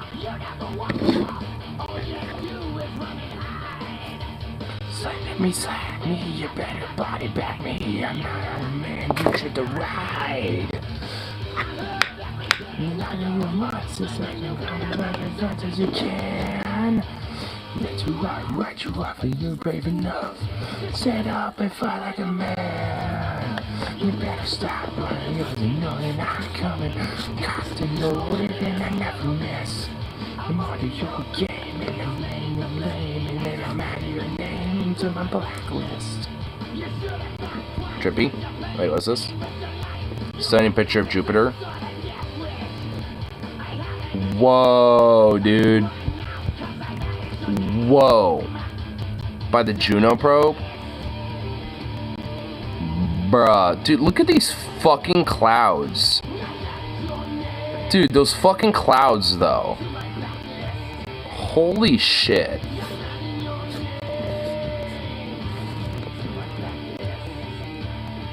Dude, like, okay, I'm looking at this right here. This cloud right here. Is that cloud about as fucking wide as the fucking Earth? This is Jupiter after all. Like, is that like the size of the fucking Earth or what? Like, I'm being serious. Like, how big is this fucking storm right there? Like, how big is that? Like, that has to be the fucking, like, size of Earth. Or at least, like, half of it or something. Like, I mean, holy shit. I mean, that is a fucking huge thing. Like, how many Earths can fit in the big eye? Like, you know, the big eye in fucking, on Jupiter and shit. Like, you can see that with your naked eye. Well, not with your naked eye, but if you have a telescope, you can see it. You can see Jupiter with your naked eye, though. And if you really focus on it enough, you can actually even see some of its moons with your naked eye. But you most certainly easily can with your telescope, too. If you have one. Which I do. And goddamn, looking at Jupiter with that is trippy in itself. I mean, it really is, actually. To see Jupiter and, like, actually see some of the details of Jupiter and even some of the moons that orbit around it, like, for a telescope and shit, like, there is really definitely, like, kind of a sense of just, like, whoa. Because of how huge that planet is, and knowing that I can, you know, being able with a telescope, you know, with enough of, like, you know, an advanced lens, you know, to see, you know, at it, can see some of those details of, you know, of that planet, you know, when it comes to, like, it's, you know, with a lot of its shit, you know, like, you know, because you kind of see the different layers, you know, like, you know, from the equilateral zone, from the northern hemisphere to southern, like, with all the different, like, dust and whatever the fuck's going on, you know, and shit, and then just, like, and everything else, it's kind of whack. It kind of takes me back, straight up, honestly. So you think of Saturn, because if you look for Saturn on a telescope, I mean, you can see Saturn with your naked eye because it's not as bright, but it's a, you know, pretty significantly bright dot in the sky and shit. But if you see it through your telescope, I mean, you can see the actual rings and shit, and you can kind of see at least a little detail in it. I mean, depending on how like far advanced, you know, the type of telescope can be and shit. It's just like, whoa. And you can see some of the moons of Saturn as well, and it's like, what the fuck? And I've seen Uranus as well, and Neptune, and it's like, damn. It's so cool seeing those, like, gas giants, you know, just, like, doing its thing out there and shit. It's like, because they play a major role, you know, with how Earth is. I saw whose anus? Your anus, sir. I saw your anus. Can we just say that is an unfortunate name for a planet? Like, you got, like, Mars, Pluto, Saturn, Jupiter, Earth, Mercury, Venus, Neptune. But then you get Uranus. Like, why is it called that? I mean, I don't think it's supposed to be pronounced that way, but eh. Yeah, I think the actual pronunciation is like Uranus. Which definitely doesn't sound like Uranus, obviously. Uranus and Uranus are definitely different.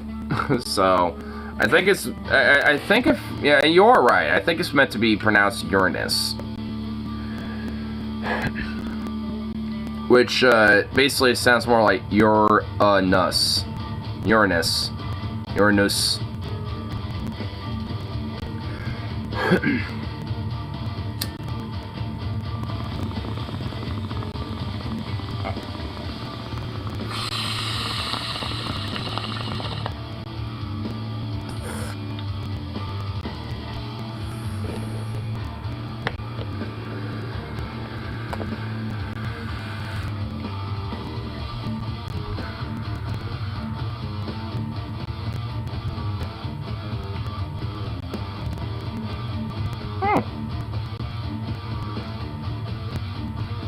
looks like I will be able to get like damn near $800 in fucking refunds. Nice. For some reason, my granddad texted me in the middle of the night. I'm not gonna respond to it right now, but mentioned that apparently that I guess I'll get like $780 in like refunds for my taxes this year, or I guess last year. Which, cool. Nope.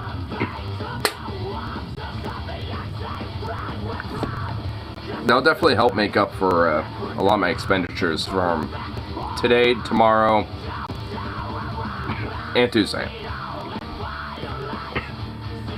For all the trash we keep putting in space, if aliens invade us, and we ask why. All they need to do is pull a McDonald's burger wrapper and throw it on the ground, signaling the charge.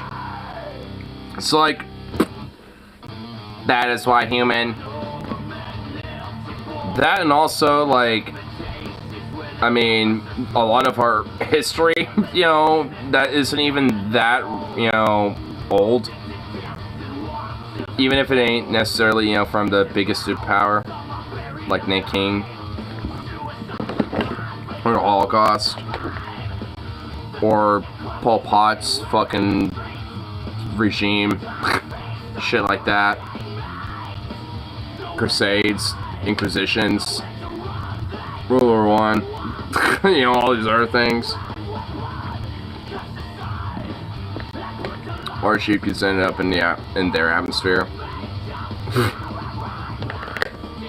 That would honestly be kind of sad if, like, you know, over time, like, just shit eventually just, like, straight up, like, somehow ends up over enough, you know, given enough time, you know, just, like, slowly but surely, like, orbits into, like, some random other solar system that, like, some other sentient race happens to be chilling. And it's like, what the fuck is this? And then finds the source of where it came from, which is us. You'd be pissed too if trash kept ending up in your universe. Where's this shit come from? I mean, for real. I mean, yeah. I mean, you would too, being like, what the fuck is this? But then coming over to Earth and being like, what the hell, humans? You pieces of shit.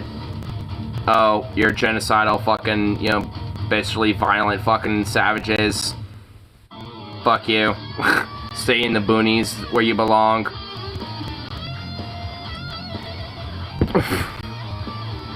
I mean, we are in the boonies of the galaxy too, by the way. That's partly why we probably haven't really have, like, seen other sentient life and shit, so to speak, and other life, is because we literally are in the boonies of the galaxy. There's not really a lot of shit around here in our section of the galaxy. There really isn't.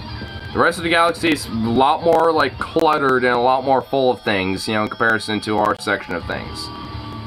Like, we're in a pretty sparse section of the galaxy, so chances of, like, you know, us finding some other shit, very minimal. Sorry to burst the bubble, but it's kind of true. I mean, I want it to be the case that we, you know, they're real and we can interact with them and shit, but we're literally in, like, the most, like, backwoods, boonies, rural part of the galaxy that we could be in.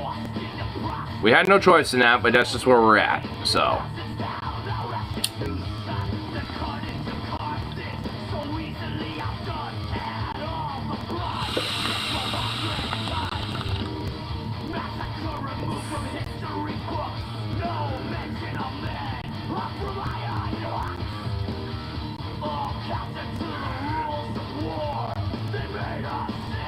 Who's probably correct here? Are they still majority religious? Yep.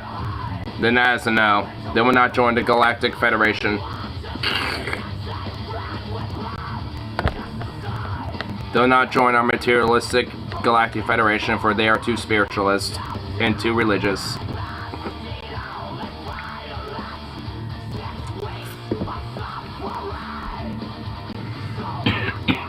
I mean, that really would be kind of the sad truth.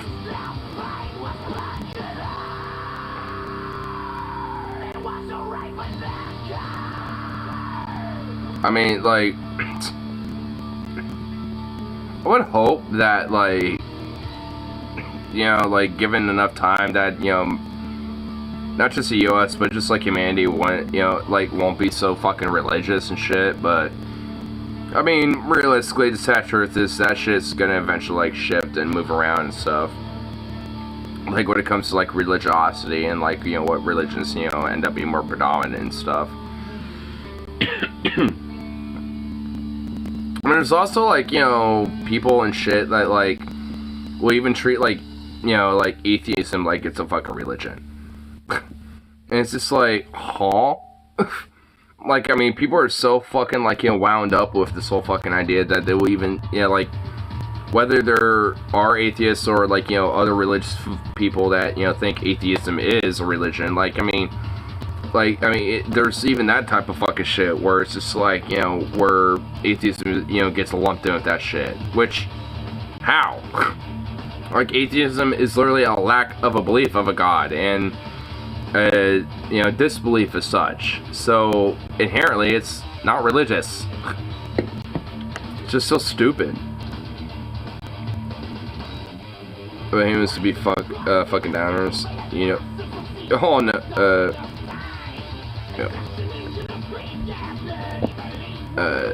you all know that, so no matter what someone else sees, they're never press seeing the wonders of the universe. Look, it's dumb. I mean, for real.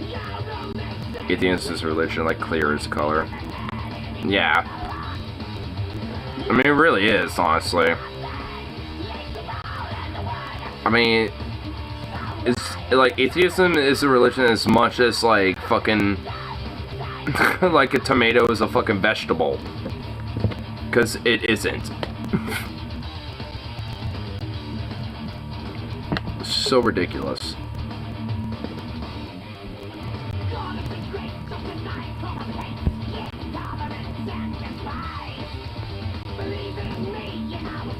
Or plain is a flavor.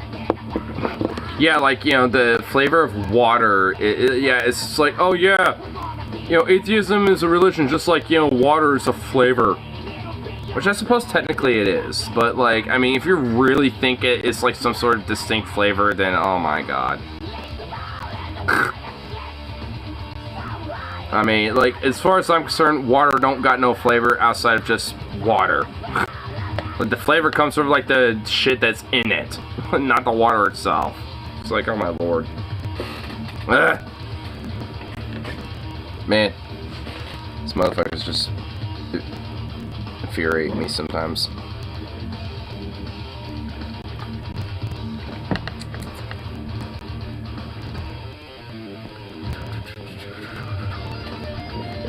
I'll go to the bathroom. Good. Be right back. I'll turn this up just a tad. Whoa! Not that fucking much. Jesus fucking Christ.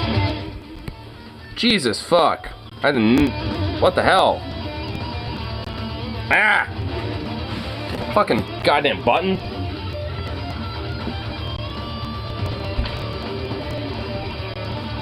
What the hell, dog? Fuck.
Goddamn goofball.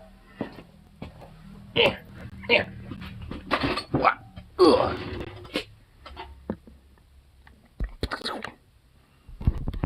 I'll roll the 90. Bye. Damn little goof.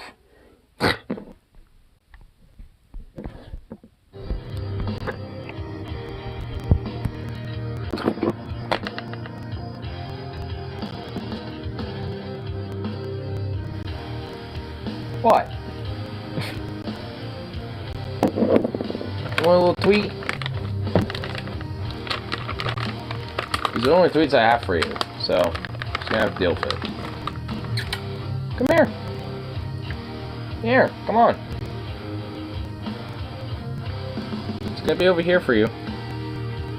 I'm not gonna demand you over this shit. I'm not gonna try to force you. How you doing with that? Nyeh. I know of a tavern not far from here where you can get He's just giving me a fucking stare down. If you want this, you have to come here for it.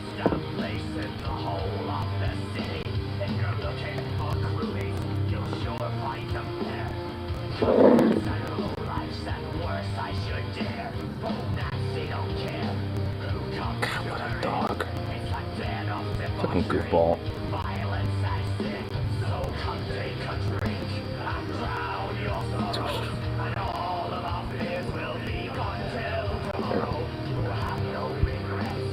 Let's see what we can check out here.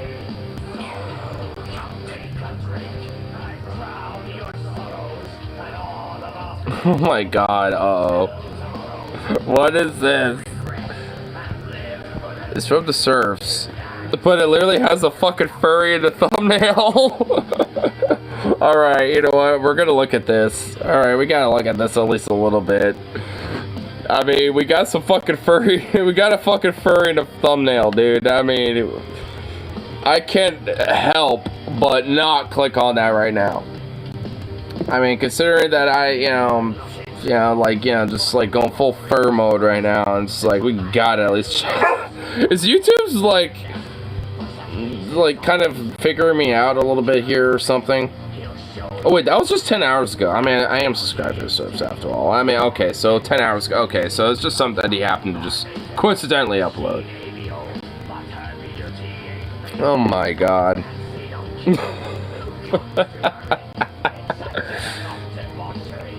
Violence and sin. Wow, fucking hell. What is with this? Okay, my goddamn. What is this button just all like stuck? It is. What the fuck? What the fucking shitty fuck is this?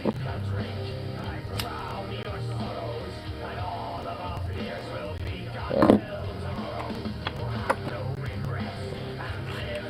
This is. Why in the flippity flip lam is it all like stickety stuck?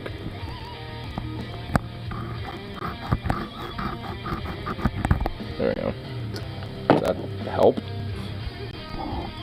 I'm scared to even press that fucking button right now. Let's do that, and there we go. Let's just press the down button because that one ain't sticking. Gee, what? And my phone's going bonkers. God love it.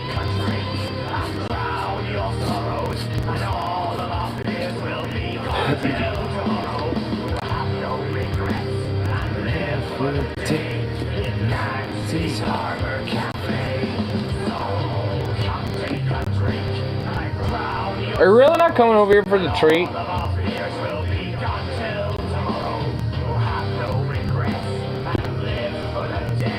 You really don't want this? Seriously?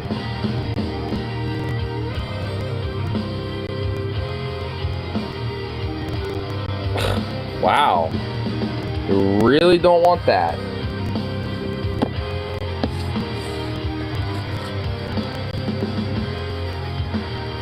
Wow, are you adamant, weird little fuck? Adamantly just like, nah. I refuse. I refuse your treat. What a jerk. Here. If you look at Fox News, We're definitely gonna have, yeah, we're looking at this. Fox News is woke and Tim reveals his persona. I care more about that, so we gotta find that, honestly. Oh, Jesus. Where is it? Where would that be in here? I'm assuming, okay, I'm assuming it has to be at least, like, maybe halfway through. We'll just go right here. is the intention of the left hijacking corporate America too, right? You know, HRC and the DEI. What? Fuck. What no theory does to a motherfucker, you know? This was leftism. If anything, you know, Marx, Engels, they were definitely talking about corporate fucking wokeism. That's what every volume of Das Kapital was about. That's the... Dude, this guy literally looks so Jesus. This guy looks insane, dude. This dude has the eyes of a man who's literally insane. Oh my god. That is the eyes of a man who is fucking local. Fucking local, bro. Holy Figured us out. Yarn. shit. Lefties. Yar, we have been figured out, I say. They know the entire plan. Hey. Don't think fucking conservatives are pirates. Pirates are more lefty than fucking, you know, conservatives, okay? So, fuck you. I call it the die stuff. The ESG stuff. Because they want you to violate your own core tenet principles, which does what? It obviously alienates you from the That's core. volume 2. Volume 2, right there. Go. Get to the persona part. I literally just want to get to that part. Oh, here. I literally just want to hear that. Yes. I've heard of pirate theory. I have. I do have some holes to poke, you know. Yar. Confident. Oh, wait, on the pirate theory? What? Remember, why can't I dress up like a bus? Is there something I'm missing with that? Hundreds an eye patch. Oh, there it is. Wait. Is there like some... Wait. Is Temple like weirdly obsessed with the idea of being a pirate or something? He just actually mentioned something about like having an eye... Wait, what the fuck? Wait, does Temple have like a weird fantasy about that or something? Oh, wait, hey. You came back. Hi. Hello. Oh, hello. Do you want this? Yes. You want this little tweet? You want this little tweet? Meh. There you go.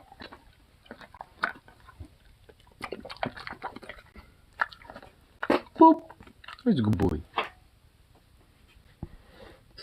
A little bit, obviously, of some role play, if you will. People are expressing themselves in a variety of ways, and we have to allow them to do so. I sort of got, honestly, if it's like Tim pulls into like Ailstorm in some way, shape, or form, I'm gonna be really sad. And a fake pet Like Keira Knightley from Pirates. Exactly, absolutely. Or a nudist. And if the judge says, Right? Wait, what? I'm sorry, what? You're gonna... Why is he so weirdly into pirates? Okay, I think we're starting to get into, slowly but surely, where we get into his weird furry thing. Because, why is he so obsessed about... I'm obsessed about pirates personally right now because, like, of pirate metal. Like, that's literally a thing, okay? Like, kill that filthy landlubber bitch. Like, I mean, I'm still coming off the Ailstorm concert high, okay? Like, I mean, yeah, so, like, I'm coming off of that and also now gaining a FurryCon high at the same time, so, like, that's also going on, so, I mean, yeah, it's like, I got, like, a furry pirate high now, essentially, happening. I got, like, you know, a little duo high happening, so...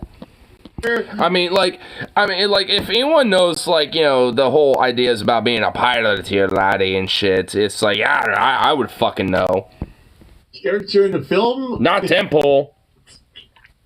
Oh, they're very confused. I would actually want to fucking hear Temple try to fucking sing a fucking pirate shanty or something. Or do a karaoke of an Ailstorm song. Because at least I can. I could do that shit. Not this bitch. this historical period clothing, which clearly falls in line, then the law is basically meaningless. But I'm curious. The law is If meaningless. it were me and I went to Fox This News, is meaningless. and this I'll agree story with that came out, part. I would show up the next day dressed like a pirate. And I would get like legit Hollywood production quality pirate costume. And I'd be like, I am going on the air, dressed like a pirate, talking like this, yar, welcome to the news program. And Yo, shove a cannonball up your cunt, yo, stick your dick in a blender. Like, I mean, dude, you could do that today. No one's stopping you. I mean, Ailstorm exists. Like, my dude, pirate metal is a thing. Like, my dude, my guy. I mean, you don't realize that, like, you can aesthetically, like, when I was at that concert, dude, you know how many people were wearing, like, fucking, like, pirate, gear and fucking tricorn hats? I was wearing a tricorn hat, for fuck's sake. I have it over here. Like, I mean, it's, like, dude, I mean, what? I mean, are you serious, Tim? Dude, you fucking fool. You goddamn tool, dude. Like, I mean, no, like, you can do that. That's fine. It's okay. a problem with it. It's a violation of the law. Is Fox News at that point going? See, you see what I mean? No pushback yet. Is there an equivalent of this? I've never seen like a panel of a bunch of leftists, a lot of disagreements. I mean, just look at the discourse right now. It's like, hey, by the way, if you have a family who's religious, then apparently you don't have brain cells, bro. Lol, keck. Like, there's lots of disagreements. But is there one figure on the left who, in the middle of a conversation, everyone can be talking, they're almost on the same page, and then out of nowhere, they will say things that are cartoonish at their best. At their best. Like, you are describing what would take place if this was a cartoon right now. And then no one pushes back on it, ever. Like, no one just acknowledges it. It's like, well, that was a very bizarre thing to say. That doesn't really have any bearing in reality at all. We should probably just continue our conversation as we were doing previously. We'll just keep going. I don't think there is. Like, people were saying Jimmy Dore, but I was like, Jimmy Dore isn't taken seriously. Like, Jimmy Dore can sit in a room, say something like that, and then have no pushback anymore. And just have people be like, yeah. It's like, yeah, man, you got it, bro.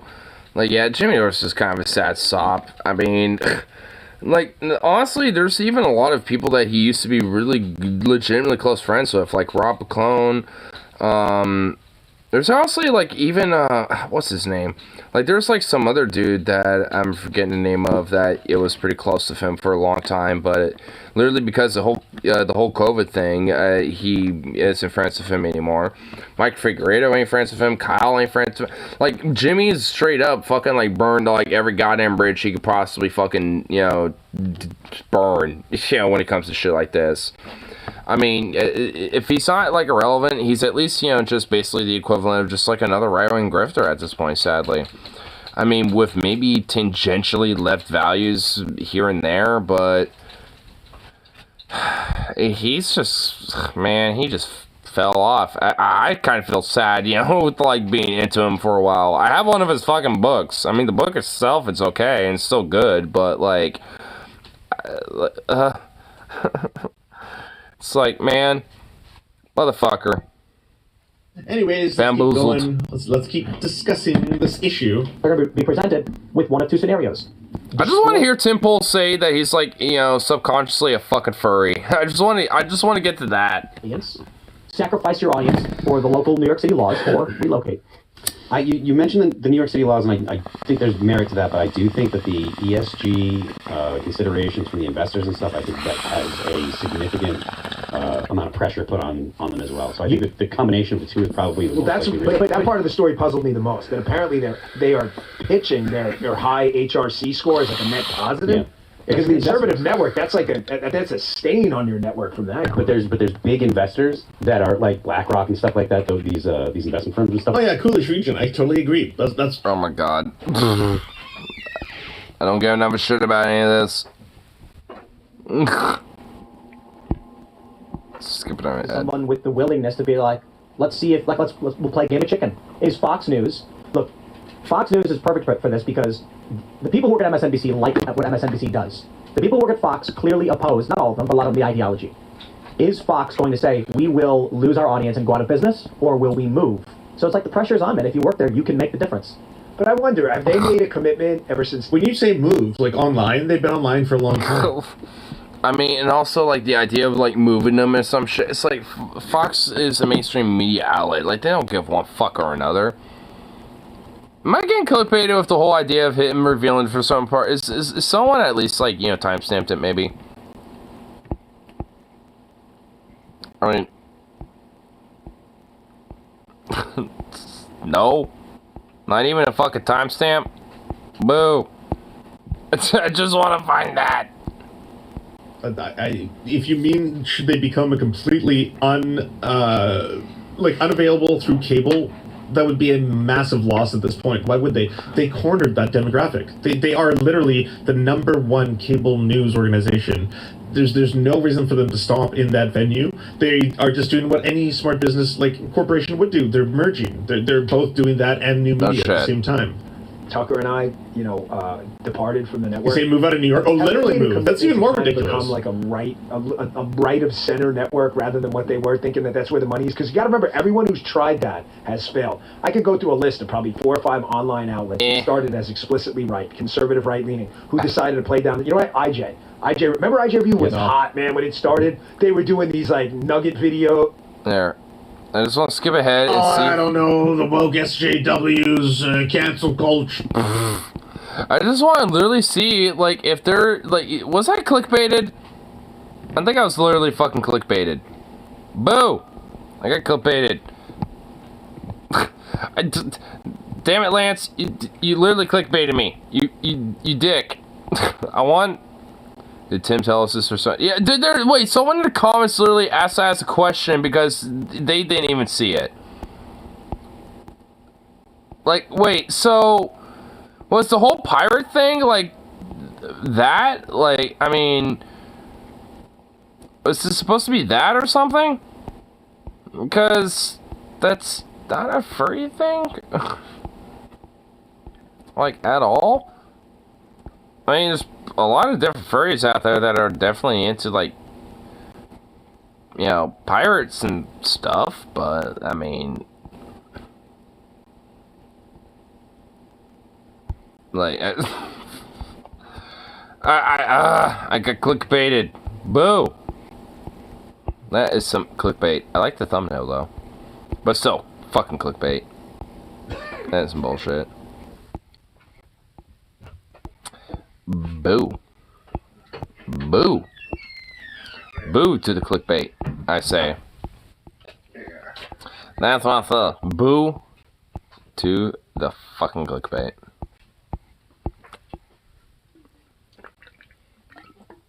I mean, I should have figured, considering that it was, like, parentheses, you know, like, basically a subtitle to the title. I mean, frankly, I should have figured, but still, boo. Dog. Come on, anyway. The fucking dog, bro. I can't explain his behavior, okay? Like, he just is the way he is.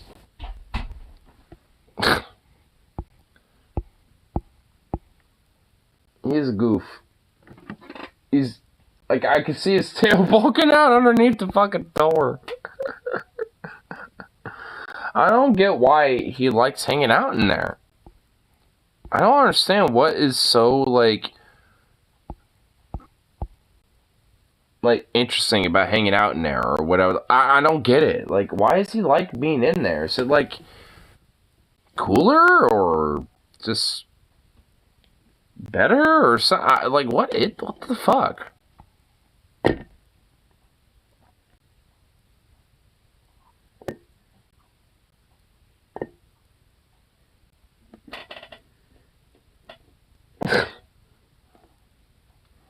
Right.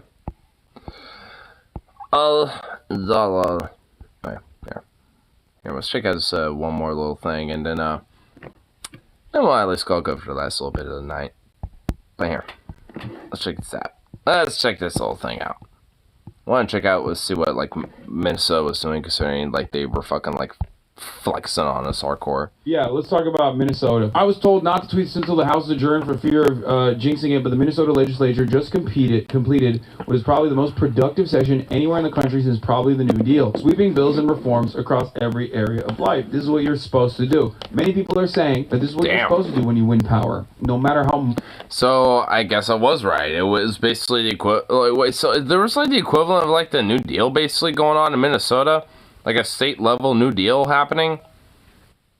Damn. That power might be. Minnesota's Democratic Farmer Labor Part accompanied this monumental session with a 6-vote margin in the House and a bare 1-vote majority in the Senate. The scale of their achievement cannot be overstated. With no votes to spare, the Minnesota Democrats have implemented vast new social programs, enacted protections for groups threatened by far-right states in the Supreme Court, strengthened unions, poured money into schools, replaced infrastructure, and fed every Minnesota child. Just remember the things I'm telling. Dude, fuck yeah. Base Minnesota. Holy shit. Damn, Minnesota just fucking flexed out of nowhere. Yo, Minnesota, fuck yeah, dude. Go to bed. Fuck you, I ain't go to bed. You're lucky I ain't pulling an all-nighter. How about that, bish? Bish? You. I want to do this justice, so tomorrow I'm going to add all the high points of this thread. But the session ending a few minutes ago, I wanted to emphasize that something really incredible has happened here. Before I start tweeting individual policy accomplishments, there was a 1-vote margin. This was not a radical left-wing legislature. Okay, there are plenty of moderate Dems here, but the moderates, unlike Dems elsewhere, still wanted to get stuff done and saw progressives as partners in making that happen. Rather than looking at the November numbers result and imposing some kind of self-limiting narrative about the scope of their mandate, the Minnesota Dems looked at their priorities and said, how much of the list can we get done? Turns out the answer was almost everything. It probably also helped that this was a younger legislature with many first-time committee chairs and newer members who were eager to start governing after years of relative deadlock in a divided state house. But the key here is that the DFL... Damn, so basically just like, I mean, why are like you basically like red state, like, you know, like Democrat Party members like actually like got balls? Because like, damn. Like, the Minnesota Democrats literally just fucking flexed out of nowhere. And we're just like, yo, 30 bills. Fucking, you know, in the favor of the people, bitch. Boom. Suck a dick. It's just like, whoa. Like, the flex, though. The flex, though. No matter how small their majorities were, it was better politically the bop is necessary. Doing good things over doing nothing. And it did. Again and again. As for the GOP, there was just nothing it could have done about it. It complained a lot, but the Republicans just didn't have the votes. And undoing this session is a vast project that requires flipping 3 branches. Even in a purpley state, that's a high bar. Okay. So what did the Minnesota Dems actually do? In no particular order, let's get started. Alabama Dems are negotiating a decrease in the grocery tax from 8 to 4%. Well, I mean, I don't know, like, how much of a spine the Alabama Dems have, but that at least is good. I mean, I will admit that, like, the idea of a grocery tax is fucking insane and retarded. So, like, in Alabama, Republicans won a few concessions. Oh, I wonder what those might be. Like, if the Alabama Dems actually had some balls, they wouldn't have given those concessions. They would filibuster until they got their fucking way, but, I mean, we don't really hear anything about Alabama Democrats, mainly because, yeah, they probably suck. They should take some hints from the Minnesota Dems, because evidently they literally just fucking flexed their fucking, like, horse cock on all of us and just, like, said, what's up, bitch? Like, Minnesota, like, Dems just came out of nowhere and fucking flexed. Like, straight up. Like, I mean, holy like, this is how you get shit done. Like, I mean, Minnesota ain't, like, some deep blue state, you know, and, like, I mean, it literally got most of this shit done by a 1-vote margin, you know, like, you know, from what, you know, at least Hassan was just saying. So, like, either way, though, they got that shit done, and they just fucking, like I said, flexed on everybody. Because they basically, for all intents and purposes, they just said, fuck it. Like, I mean, you know, go all the way or just don't do it at all. And they went all the way with it. A huge new statewide paid family and that's medical how you leave do program, raising the number of workers receiving paid leave from 25% to 100%. 2, they fully legalized marijuana. 3, they made school lunches free for all students. This led to Governor Tim Walz being adorably mobbed by elementary schoolers. It was a great photo op if you recall. Which party protects the children, huh? How do you protect children? By fucking owning them for wearing girls' clothes? Minnesota's a Or boys- fairly blue state. I mean, it's not like the deep blue state like, you know, California, New York, or Oregon or anything like that. I mean, like, all in all, like, that's kind of what I mean. It's not like some hardcore, like, solid deep blue fucking state. I mean, it's more purple than anything. I mean, it's more blue leaning, but it's not like some solid blue state. When you don't want them to, or by fucking feeding them, okay? How do you truly protect children? This is how you truly protect children. This image in and of itself is so crazy to me. It like, I haven't seen something like this. I haven't seen a photo op like this from America in such a long time. It literally feels like we're watching, I don't know, some kind of like Cuban initiative put in place. When in Cuban fact, it's such a basic social policy. So remember that. Then they created new protections for Uber and Lyft drivers, leading the state senator Omar Fateh to be adorably mobbed by Uber and Lyft drivers. Here is that video. This video is awesome. Oh, hell yeah, dude.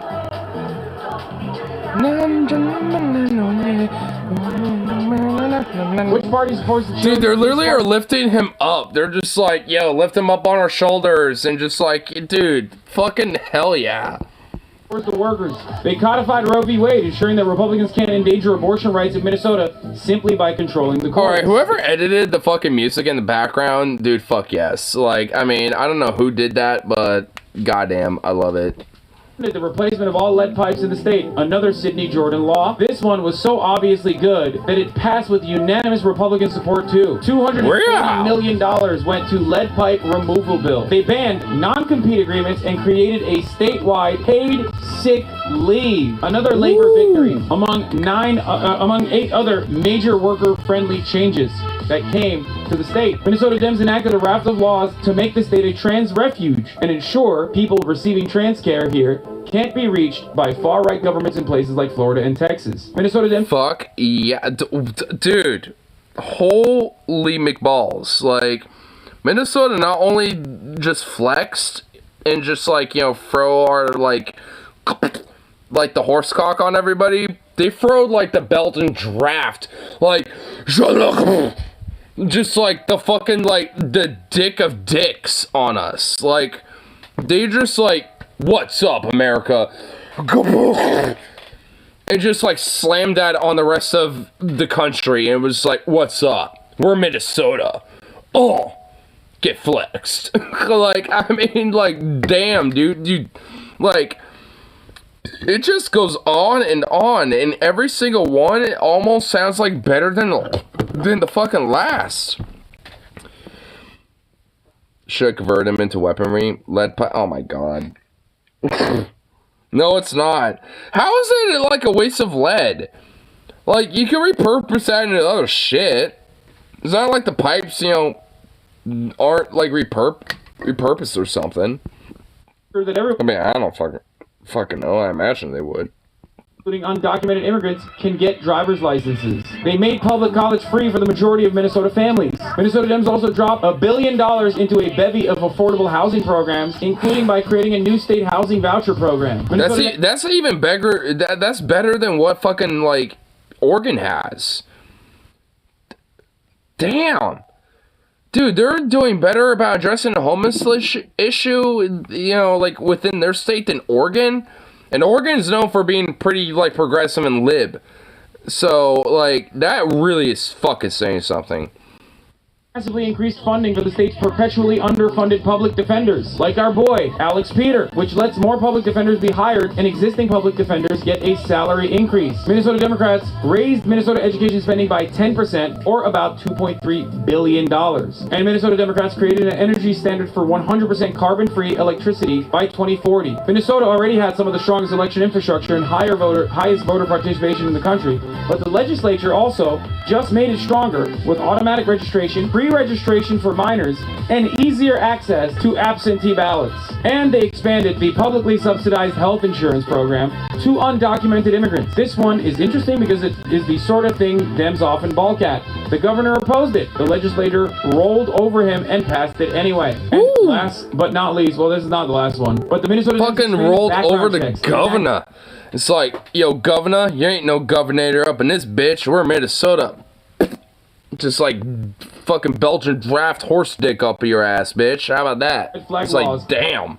Passing gun safety measures that the GOP has thwarted for years. This isn't just the last 4 years. No, this is just over the fucking weekend, dog. What do you mean? This happened literally this past week. You didn't hear about it because the only fucking outlets that have been covering this shit overall hasn't necessarily been like any mainstream media coverage. These didn't all take place over the weekend, Law. I thought most of this was over this weekend, no? Oh, it's in the last 4 months? I was wrong. My bad. It's been in this... Oh, it was the last 4 months? Well, either way. Session. Most of it has been through this session. A lot of them were... Oh, yeah, the school... Yeah, you're right.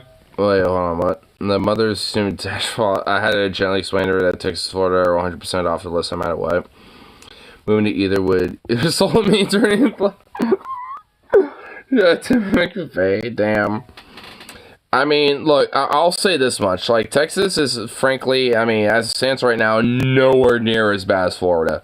Like, Florida is basically literally a Nazi state. Like Texas is basically just like a weird, like, far-right patriotic kind of, like, nationalistic kind of state. But, like, Texas ain't there yet. Texas again. Well, I said yet! I mean, like, and also they got a furry convention over there, so, I mean, it's like, I mean, furries still congregate over there and shit, so there's that. What am I talking about? I covered half of this shit when it happened originally, like the school meals program and whatnot. But yeah, it's through this legislative session, and a lot of the big changes came over this past week. Like a lot of the final ones, the cherries on the top came this past week. Anyway, let's continue. They gave the state attorney general the power to block the huge healthcare mergers that have slowly gobbled up the state's medical system. They restored voting rights to convicted felons as soon as they leave prison. They also made prison phone calls free, which is huge. I need you to understand something. This is a... Dude, fuck yeah. Dude, not even Oregon that's the case. Dude, that is awesome. Dude, dude, why is Minnesota just, like, based out of nowhere? Like, bruh. Like, damn, dude. This is absolutely a fucking banger. Minnesota... Bruh, you know what, I might just say fuck Oregon and move to Minnesota, eh? Tim Walz with a 1-seat majority versus Kathy Hochul with a supermajority. Yeah, so understand something, okay? This can be done. And wait, is there a furry convention in Minnesota? No, there isn't. Alright, you know what I'm saying here. This is done is, you know, first and foremost by voting, and voting for, again, often overlooked slots like the state legislature positions. Voting for Supreme Court justices in the state. This didn't happen because they voted for the right representatives. Texas just has some governor-appointed official have the power to throw out elections resulting in its largest blue cities. Fucking really? Bruh. What the fuck? Representatives and also the Senate. This happened through statewide elections, okay? So understand that. Understand how important that is, which is why I always tell you, vote early and vote often, and vote illegally, okay? Because it's not... I like how there was a... Oh, the asterisk. This is a joke. Oh, Hassan. Always just about like, oh my god, we're voting for the president, nothing is going to change. Yeah, the president sucks, but these policies will fundamentally change people's lives. So if you're voting for, if you're voting down ballot, you might as well go up the ballot too. That's the best argument that I can ever show you for voting. They passed new wage protection rules for the construction industry against industry resistance. They created a new sales tax to fund bus and train lines, an enormous victory for the sustainability and quality of public transit. Transit be more pleasant to ride, more frequent, and have better shelters along more lines. Nice. What were we doing for shelter and bus stops in Los Angeles? This is what we were doing. Meet La Sombrita, the shade structure that only attracts more heat. This is what we were doing in Los Angeles, baby. That's what we were doing. They passed strict new regulations on PFAS, the forever chemicals. Minnesota Dems passed the largest bonding bill in state history, funding improvements to parks, colleges, water infrastructure, bridges, etc., etc. And they're going to build a passenger train from the Twin Cities to Duluth. A wonky but important change, they indexed the state tax to inflation, effectively increasing the gas tax. And they indexed a bunch of stuff to inflation, including the state's education funding formula, which helps ensure that school spending doesn't decline over time. They also made hourly school workers like bus drivers and paraprofessionals eligible for unemployment during summer break when they're not working or getting paid. Minnesota Dems passed a bunch of labor protections for teachers, including requiring school districts to negotiate class sizes as a part of union contracts. They created a state board to govern labor standards at nursing homes. They created prescription drug... You know, honestly, especially when it comes to, like, you know, labor, you know, advocacy, I love how, like, the whole, like, you know, like, red, you know, like, color is just so predominant. I love that shit. Because it's so, like, the whole red color is, like, so tied into, like, communism, socialism shit, which, obviously, I mean, frankly, I mean, for good reason in a way it is. But, like, I mean, like, I mean, realistically, like, the whole color of red is because the symbology behind that, especially in the leftist ideology, is because that's supposed to represent the blood of the worker. The blood of, you know, the laborer and the, you know, the marginalized and the exploited. Like, and the solidarity, you know, of all of our blood together, you know, as one, essentially. Like, that's kind of the whole idea. Like, I mean, hence why, you know, hence the color is so predominant in a lot of leftist symbology and shit. I mean, it's just like, there's a reason for it, especially when it comes, you know, to a labor background. Affordability Board, which would set price caps for high-cost pharmaceuticals. They created like it's coming protections back for Amazon warehouse workers and refinery workers. They passed the Digital Fair Repair Law, right to repair, which requires electronic manufacturers to make tools and parts available so that consumers can repair the electronics rather than purchase new items. He says, as far as I can tell, there isn't a single news story written about it, but they also made huge improvements to the state's Public Employee Labor Relations Act, making it far more labor-friendly by making staffing ratios a mandatory subject of bargaining. They made Juneteenth a state holiday. They banned conversion therapy. They spent nearly $1 billion on a variety of environmental programs, from heat pumps to reforestation. They expanded protections for pregnant and nursing workers already in place for larger employers to almost everyone in the state. They banned price gouging in public emergencies. They created a new child tax credit that will cut child poverty by a quarter. They dropped a quick $50 million into homelessness prevention programs. And because the small stuff didn't get lost in the big stuff, they passed a law to prevent catalytic converter thefts.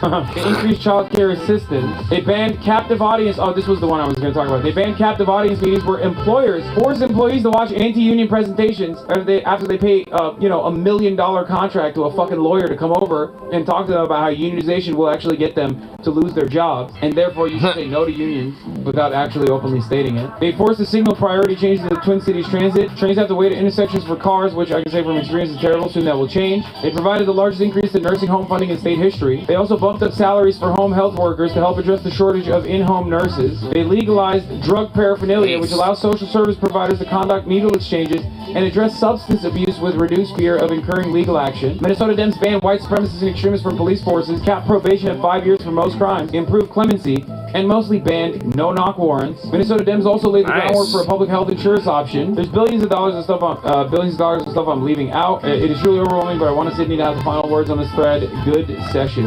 There you go. When there's a will, there's a way. When you have legislators who are actually... When there's a will, there's a fucking way. Hell yeah, dude. Willing to do the job. Scrapes the anti-vehicle stuff. I mean, there wasn't anything anti-vehicle in there as far as I'm aware. Like, I mean, what does that even mean? Our corporations, we don't need to get rid of our transportation tech Lamau. Well, a part of those emissions, you know, from those corporations is, you know, from the products that they produce as well. Like, I mean, which includes, you know, the vehicles that they make. I mean, it's like, that isn't like, you know, some sort of like, you know, inherently like a part of, you know, like, you know, some sort of an individual fault, you know, and shit. That's just like, you know, part of the systemic issues, and, you know, broadly. But, I mean, at the end of the day, that's, you know, what, you know, the corporation produces. So, like, I mean, it's not inherently our fault. So you can get the shit done. I'll tell you this much. You said something about cars back? Well, yeah, because they are. I mean, because they are bad. I mean, that's the reason why. And actually local, state legislatures actually do a lot of good work in many places, and it often doesn't get a lot of coverage. But this one was cart and buggy. I mean, literally no one is advocating. Dude, that is the most retarded fucking thing, you know, like, ever, dude. Like, no one's saying to go back to, like, horse and buggy or some shit. That's just insane. banger sessions. It's called like, public transit, and also like other various forms of travel and shit that are available. Like I mean, hyper investing in these type of things and having infrastructure in small and big towns alike in major cities and shit, helping revitalize and help invest in a lot of different aspects of the economy and the different communities in these areas and shit. Like, it's not just like some sort of like, well, you because you have a car or some shit. It's not like the whole inherent intention of it or whatever the fuck. We're talking about it. But ultimately, the Minnesota state legislature behaved like the Republican state legislature. But how does the Republican state legislature act when they have majorities or supermajorities, God forbid, holy shit? What do they pass? Are they passing bills like this one? No, they're passing the opposite. They're passing We'll never go for that. Well, tell that to the Minnesotan Democrats because they didn't give fuck one about that. Bills. They're passing basically bills. And that's how it should be. Because fuck the Republicans. Like, get like, who gives a fuck one about their fucking shit? Considering that they're predominantly more about, like, trying to address groomer bullshit or whatever the fuck.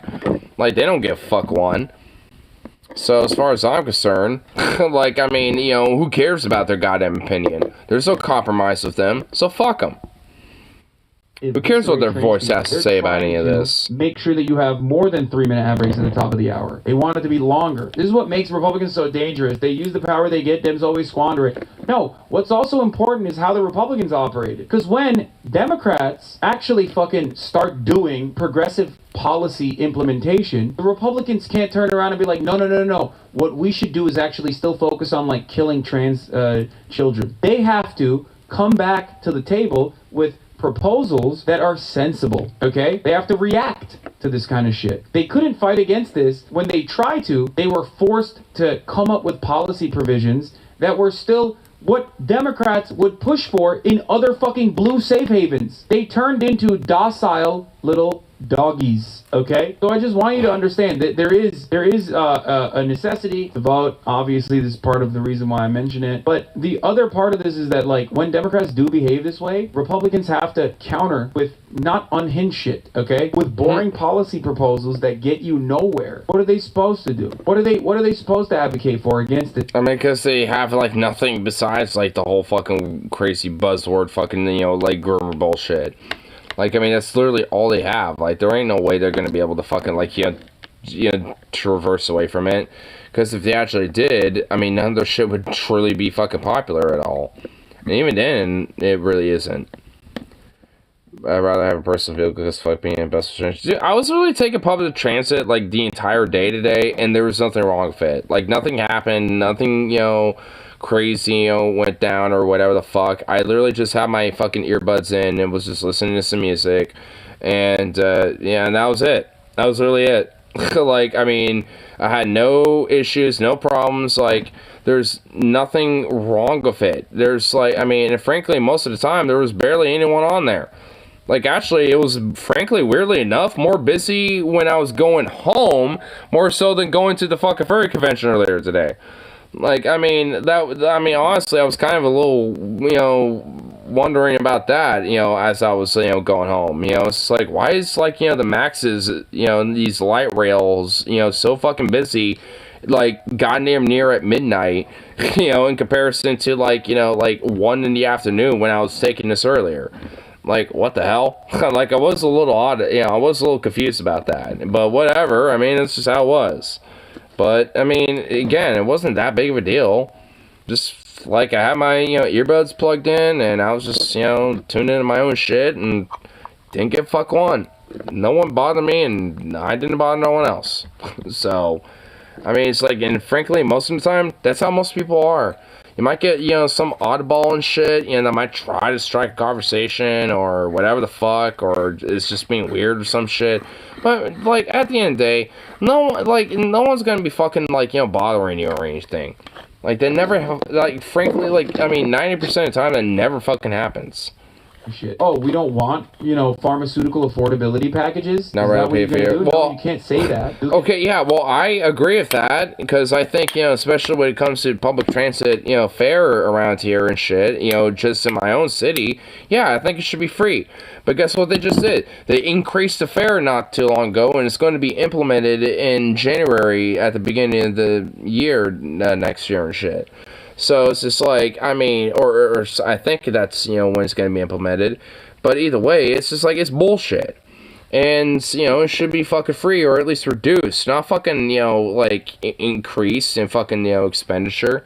So, like, instead of $2.50, for a fucking 2.5 hour pass, it's going to be like, pretty much like the equivalent of $3. And instead of $5 for an all-day pass, it's going to be like damn near $6. So it's just fucking ridiculous. I mean, it shouldn't have to be the fucking case, but yet it is. Fucking cooked about it, okay? You'll get fucking eviscerated. So if you want to fucking use bureaucratic means to fight fascism, or to fight like the coming wave of fascism, authoritarian fascism that is undemocratic and awful, if you want to be an institutionalist, fine. I don't like it, but at least get the fucking job done when you do have power. This is one of the main criticisms I have over the National Democratic Party. Because if the National Democratic Party was more aggressive, like the Minnesota Democrats were, the Republicans wouldn't be able to get away with, like, screaming about half the shit that they scream about on a regular basis. They had majorities. You get it? You understand? And the Minnesota Democrats could have done the same shit. They have centrists in there. They have moderate Democrats with districts that are threatened. They could have fucking turned around and been like, well, this is like fiscally irresponsible, as a matter of fact. So I'm afraid I'm going to be the stopgap measure to this. But they didn't do that. That's why I always say, like, it's the fucking centrist blue dog Democrats that are the rotating villains inside of the fucking National Democratic Party that are the real villains of society. Okay? Republicans are going to do Republican shit all the time. They're going to be bad. They're going to be awful. They're going to be gross. They're going to be perverts. But at least the Democrats are supposed to do a job that they were hired to do, that were elected to do. This constant screeching about this, like, civility and bipartisanship is just a way to try to dull the masses. And the media goes along with it. They ham up that narrative over and over again. As the Republicans spit on your fucking face and call you a pedophile, you're supposed to sit there and say thank you. When they go low, we go high. Fuck that. So it's great. This is for real. Shit Fuck is awesome. that. And you should demand more from your local reps. You should demand more from your state reps. You should expect California state representatives to behave this way. Absolutely expect New York state representatives to behave this way. They don't. Because they are significantly more focused on maintaining their grip of power and creating a neoliberal stronghold. And that's why they lose. Stop going to the right. Fucking disgusting. But yeah, shouts out to Red Minnesota. They're communists out there. They're fucking... Damn communists. They're Maoist third worldist, it seems. I mean, honestly, like, overall, it's definitely true. It's just like... this idea that, like, a lot of the Democratic, party and shit, just, tries to slowly but shift right, and as a way to, like, try to, try to, like, address, the overall, like, far right, problems and shit, or, like, these, fucking far right, Republicans. It's like, no, it's like, fuck that. Yeah, it's like, the whole idea of, like, when they go low, we go high. It's like, no, when they go low, we go lower. How about that? Like, it's fuck this whole, like, going high shit. Because where's that gotten us? Nowhere. So, fuck that. Like, as far as I'm concerned, I'm sick of that shit. Like, I want some fucking radicalism going on with that. I don't really want to do anything useful to me. Well, because Alabama's a like, ridiculous fucking shithole, but the thing is, like, that doesn't mean that, like, local or state, politics isn't important. If anything, it's frankly a lot more important than the fucking, federal politics and shit. Like, national and federal politics mean fucking nothing, as far as, like, when it comes to your actual political voice is concerned. Like, local and state politics, your political voice actually has somewhat of an influence on that. Like, and frankly, regardless of where you happen to be at. It's just like, because overall, like, my political voice at least has somewhat of a, influence around here and shit, regardless if it was deep red or not. just on the virtue that, like, I mean, I have, like, like, I mean, I grew up around here. Like, I mean, I obviously, have, like, a sense of understanding about, like, the general zeitgeist of things, just like anyone else. But, like, I mean, there's a lot of people, especially who are young, like me, that, have a lot more of a better understanding about, like, the issues of the current, like material conditions, frankly, that are at hand right now. It's more about what flavor of dumb you want. Well, mainly because that's basically just because it's fucking Alabama. Like, Alabama, honestly, it needs to just be a fucking district. It needs to be districtified. And, like, the federal government just needs to oversee, the authority of Alabama. Like, that's just what needs to happen. As far as I'm concerned. So. And not just Alabama, but Florida, Texas, pretty much the entire South. Like, I'm just saying that Reconstruction needs to be a thing again. Essentially, is what I'm saying.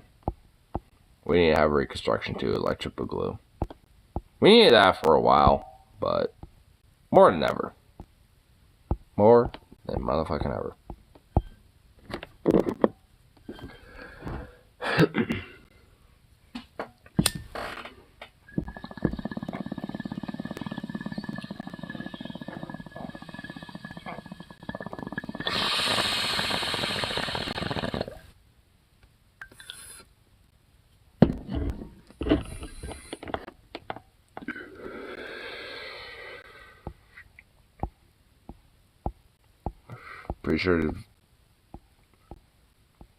Pretty sure DeSantis is violating the Constitution, and Biden's ignoring his duty to act for political theater. Well, I mean, yeah, DeSantis has pretty much done nothing but violate the fucking Constitution. Like, his existence is basically just doing that as a virtue. Like, his literal existence, essentially, is like that. So, I mean, I don't really exactly think, like, I mean, you're gonna find anything constitutional about his ass, because there literally isn't.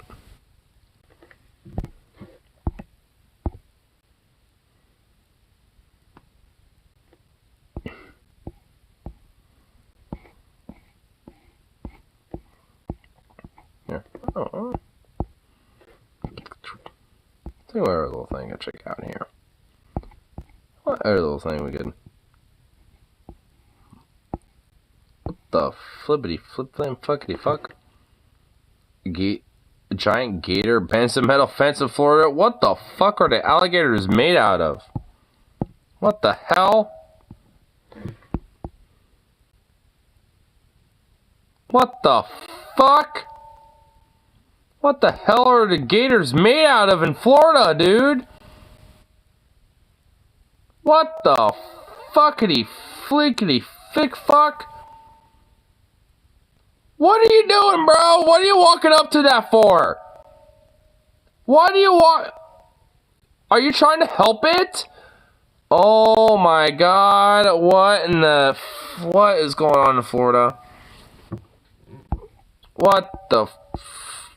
What the hell? Meth. Yep, that's a methator. Yeah, I'm pretty sure that's a meth gator. Yeah, I kind of agree with you on that. Looks like a meth gator. And you got a meth out Florida man, trying to help out the gator for some reason. Oh my god. I don't even know. This happens when you flush your stash. Just Florida things. Just Florida things. I mean, it really do be fucking Florida things, though. That really was straight up some fucking Florida shit right there. Like, that is literally some things that you would... That was something that you literally would only see in Florida. Just straight up.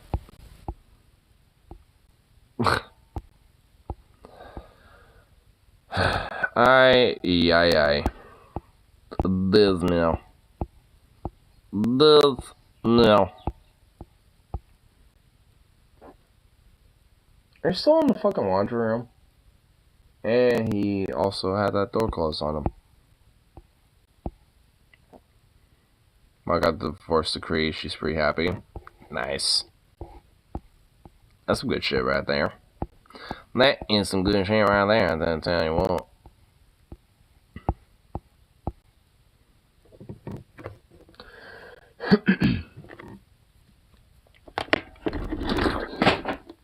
What the hell? Oh, yeah. The steps are refused to find print, Lamau. He can't kiss out until he pays mom somehow. Damn! Wow, so he has to pay basically the equivalent of, like, you know, the child support, essentially. When it comes to the whole divorce so far. Damn. I mean, obviously it ain't, but, I mean, it's basically the equivalent of that. It's like, can't be kicked out until you get paid. Damn. Love it. And even then, he has to pay, wants to pay his up. We have 45 days. Well, that's over a month.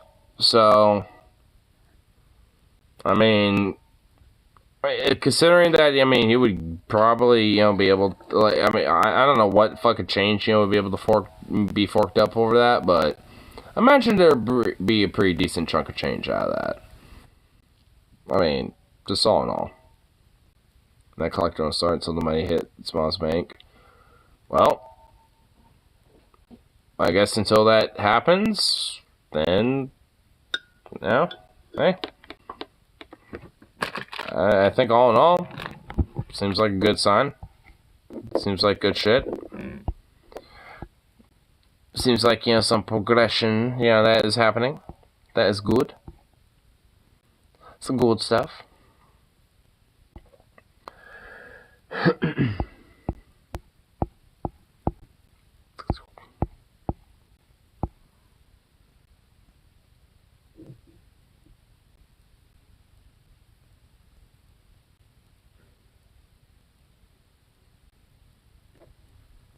Is he like passed out in there or something?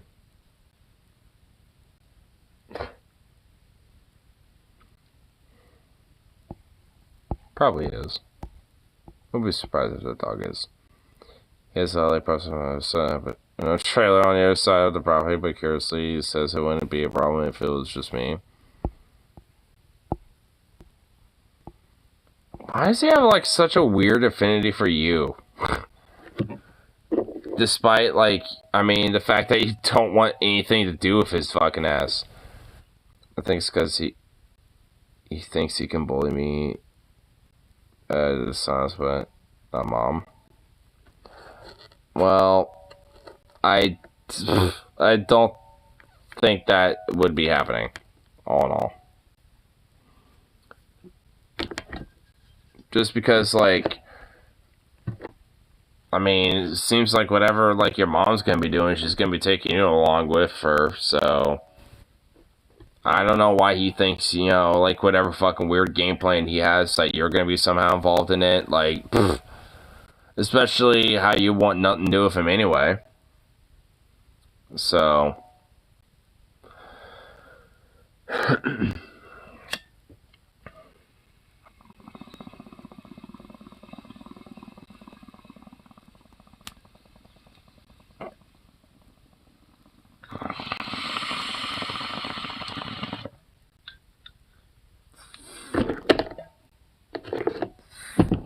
legit thinks I'm outside.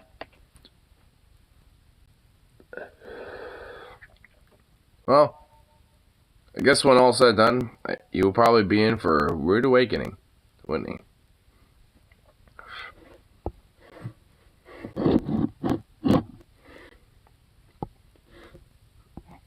Oh, want to see some pics of some cute little bunnies?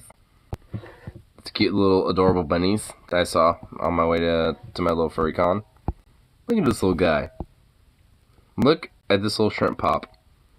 I looked down and I, like, on my way, you know, to walking up there, and I was just like, oh my lord. This cute little bunny. This cute little sweet little thing. And, like, when I was waiting to go home and shit, there was like another bunny. A bigger one. It's kind of doing its little thing. Just kind of chilling next to this little bush. Just like, yo, what you doing, human? Goofy little thing. Goofy little chungus. Little bunny. Rabbit stew makes good eating. It's a rabbit stew. Well, I'm sure rabbit is pretty good. I can't deny that. Oh, here. Actually, I didn't even show you, mini pics of, like, a time of Furlandia shit. But got these two dudes. And I guess somebody else in the background too. We got like a big chungus little polar bear and a little fox just kind of chilling, hanging out, doing their thing. I actually got him earlier too, but unintentionally. I took a pic of some others. We're in the... here we go. Boop. Got him in the background over there. Just kind of chilling. We got these two. Little nerdy looking owl and cool looking demon wolf thing, I think. Not too sure. Dead ass is literally not too sure. But hey. It's something. Especially baby rabbits and the meat is still tender. Oh my god, what the hell? Like what the fuck, bro? What the hell? I mean, not those rabbits. Those rabbits are fucking cute. Like, I mean, come on now. I mean, it's like, like, what the fuck? Fucking feel them out. Like, Jesus. Like, so damn brutal. The fuck? The fuck? It's bullshit. That cool? Boo. Here, let's see if do I have a good pic from the little dance party shit that was going on?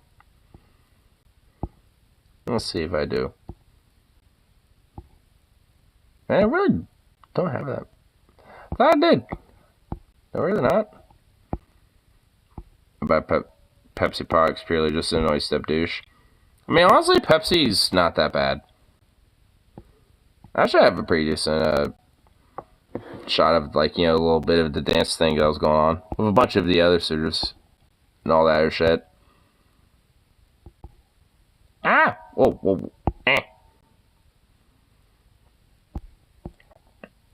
I kind of like how it almost looks... I don't even know what the fuck is going on over here in this corner, but it looks like there's just, like, this, like, amoebic blend of just, like, shit going on, and it actually kind of looks pretty fucking cool. I think it's probably just, like, 3 different people, but, like, how the lighting is going on, it just kind of makes it look like this, like this crazy, like, shade blend into that, like, suitor in the front. But still, looks pretty kind of dope. But I think that's just literally just how the like lighting was at all things considered. Yeah, I think it was. Cause I got this picture here, and I think the 3 were these 3 right here. So I'm pretty sure it was like 3 different people, but it was just like so like mishmashed, they kind of look like just like one gigantic blob of like one individual.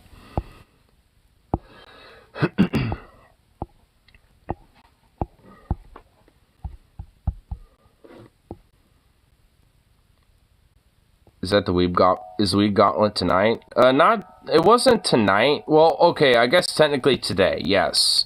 So it is going to technically be tonight, yes. But, I mean, I hope I didn't miss the Weeb Gauntlet. No, you didn't. That's going to be technically tonight. I'm still thinking it's Friday, not Saturday. So, they did a banter show today. They kind of went into like some weird advertisement stuff and like a tier list of Paul's characters and a couple other things. I haven't seen the entire episode yet. I got into like the tier list of Paul's episodes, and that was about as far as I got into. Mainly just because, obviously, I was at a furry con. Like, I'm not going to be paying that much attention to anything else. So, honestly, the highlight so far tonight was, at least, for the con so far, was watching the movie, The Cat's Return. Like, that movie was honestly, like, I'm just really so glad I saw that movie. It is a really good movie. Like, for, like, a G-rated film, like, it actually had, like, a lot of random little, like, legitimately kind of some adult themes, and honestly was legitimately very funny and, like, pretty poignant when it comes to, like, some of the, like, impactful scenes that were going on and shit. Like, it was a good movie. Like, I was just like, damn. Like, how was I not exposed to this and never knew about this movie at all up until tonight? It's just like, damn. It's fucking legit. Going to a Trek convention or a Star Wars convention. Well, funny enough, there actually is a Star Trek panel at Furlandia. I'm not even kidding.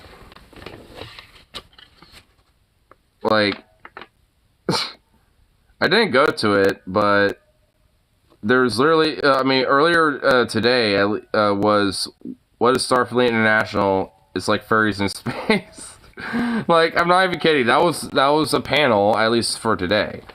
I don't know if it's still... Is there another version of that tomorrow? No, there isn't. So that was today. But it looks like tomorrow, at least early in the morning, there's the dance competition tryouts. And then fursuit games. So basically just fursuits compete in elimination style party games. So that'd probably be fun to check out. But that's from 10 to noon, so I don't know if I'll make it. Writing 101. Learn about the creative and business side of writing. Well, I could just literally talk to Rose about that, honestly. Furry for Parents 101. From 11 to noon. And this is tomorrow. Well, I guess technically today. Which is an introduction to the furry fandom for parents. Which I actually think is pretty cool. Like, I kind of like that. It's like, parents that have kids that are kind of into furries and they, tag along with their kids, to the con and have a panel to kind of legitimately kind of help inform them more about that and stuff. That's actually kind of nice. That's some good stuff. And then, like, comic dubs, the untapped market. I don't know what that is. But it says, learn about comic dubbing.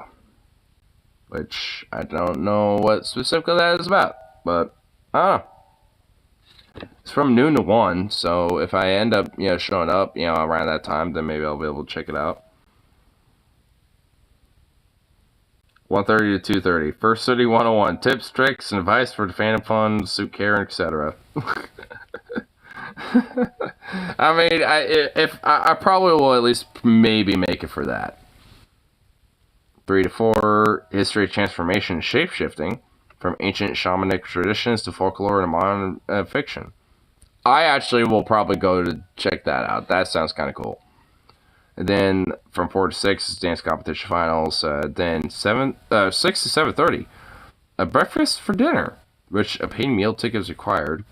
Which, boo. I'm going to find out how I get that. Which, enjoy breakfast at the only time that matters. Dinner time. Fuck yeah. And then from 8 to 9, it's like a trading post, a place to trade things with other furs. 8:30 to 10:30 is a movie night, which is 18 plus. Enjoy a movie night after a long day of very fun, which I did that early tonight, which that was good. So I'm going to definitely check that out. And then there's like an 18 plus VR for furries. Tips to getting into and having fun in VR chat and other games. Tips. Yeah, it says 18 plus on there. Tips. Yeah, I get it. Oh my goodness. And then of course there's like, the rave / dances, from 9:30 to 2, so.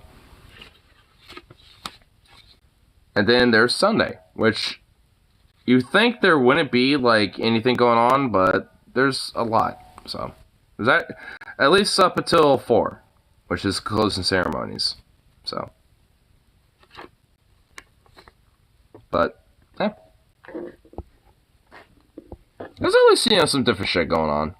Frankly, not as much as there, has been in previous, cons here, but I think, frankly, that's just because of COVID. This is the first con that happened since COVID, so, I mean, I'm not really too surprised. It's not really, like, as popping as it used to. They're gonna have to, this is kind of like a recovery mode, basically. What's going on?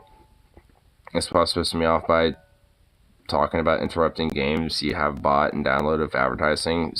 What? Really? I can understand from cleaning ads to for you, but if I pay full price for something, it better have no ads or ads in places that fuck on my ability to enjoy the game. Dude, yeah, like, what the fuck? That really shouldn't be a thing. That sounds like some bullshit. Like, what the fuck? That just does not sound enjoyable at all. Ugh. Boo. Boo. Boo, I say.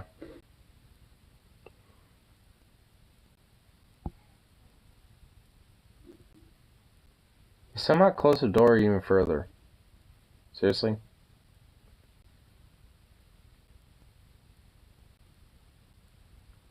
Fucking goofball. Microsoft whining about how Xbox revenue is down and they need to explore new options. I mean, I find that to be some bullshit. Like, I mean, the idea that their revenue is somehow down, like, nah, that doesn't even, nah, that just sounds like bullshit.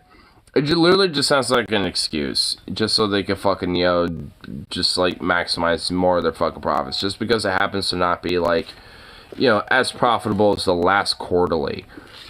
I mean, it's like, oh, our revenue's down from the last quarter, so we need to think of new options. Even though, like, their profit is probably, better than it has been in like, 20 plus years. Or, like, since its fucking foundation. So, it's like, there's no reason for it, frankly. Like, I mean, they don't have to do that shit, but yet, here we are. They're doing it because, fuck it. They're gonna try to exploit, their fucking consumers as much as possible, that type of shit. With ads in free-to-play games like Fortnite. I mean, even then, not really. I mean, maybe like at the beginning, like when you're about to start up the game, I guess, sure, but like, I don't know. Like, I mean, I don't really, I don't know. I'm not really, like, on the same side about that, necessarily. I mean, I'm not really, like, as adamantly against it, inherently, I guess, but I'm just a little bit more about a middle ground about that, which even then, that's more of a compromise, in my opinion, than anything else. Because, like, the idea of just having ads, even in, like, free-to-play games and shit, like, that's like, fuck that. Like, if I'm playing a game, I'm playing a fucking game. Like, if you want to put me an ad, push an ad, like, do that when, like, I'm booting the game up or something. So it gives time for the game to boot up or some shit. So, like, by the time I finish watching the ad, like, the game just is, like, ready to go or something. I'd be fine with that, but beyond that, fuck that. I don't want that. Just sounds gross. Sounds horrible. Rather add some microtransactions. Well, yeah, I wouldn't want microtransactions either. Unless it's like strictly aesthetic / cosmetic purposes.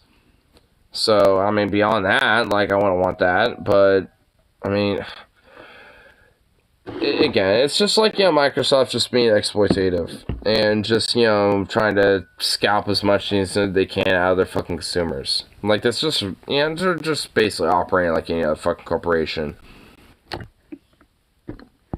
So. I mean, I really ain't that surprised over it.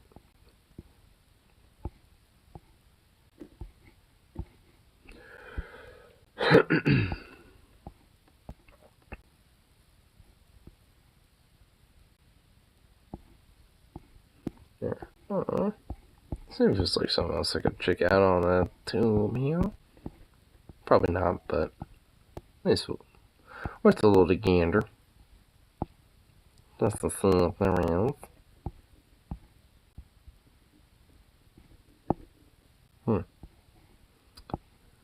Microsoft also turned off Xbox ability to post to Twitter after Alex sold a bill. Well, I don't care about that. Like, I made that just a few days ago, Lamau. Well, I don't really care about that. Like, I mean, whatever. Just like, oh no.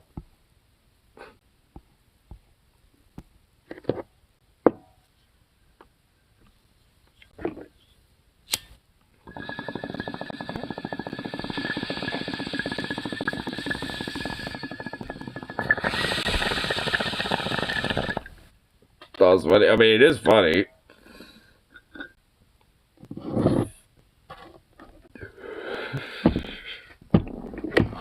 I mean, it is amusing, I will admit.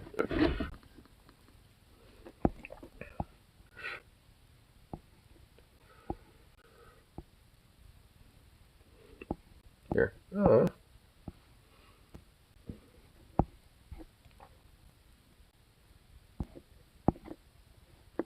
The figgity fuck? What in the hell is YouTube recommending me? What in the fuck is this? The fuck? Why does YouTube think that I'd be into this? Like, what the fuck is this? Like some... Is it literally just like some random radio buzz noise?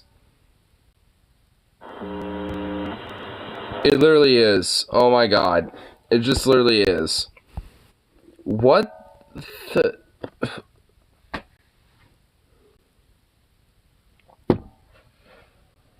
YouTube, you're broken. I mean, you've been broken, but like you're extra broken. For some reason. Well, YouTube's algorithm is kind of mixed. Like, it'll either give me like some music like this, you know, or some shit like that, or some weird random shit like this, or this fucking disturbed fucking freak. Like, oh god. Like, I mean, he'll give me some... Give me this fucking freak, you know, I guess. A squid, apparently, like... I don't even know. Like, dude, my homepage is random. It's random and whack as fuck. I don't even understand it half the time. Barely gives me music.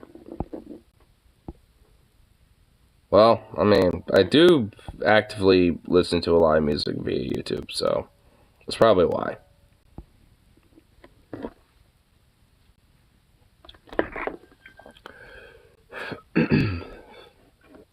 But, you know, I think I at least, wait, I'll never not to click on your links that, as that screws on your, wait, what, how's my link screw your fucking algorithm up?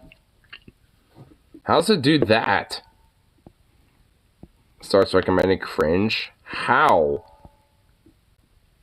How do I do that somehow?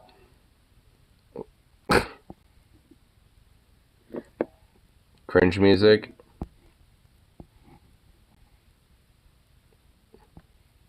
Okay, whatever.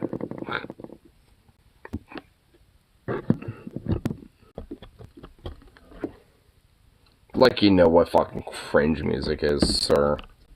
Meh. Pish posh.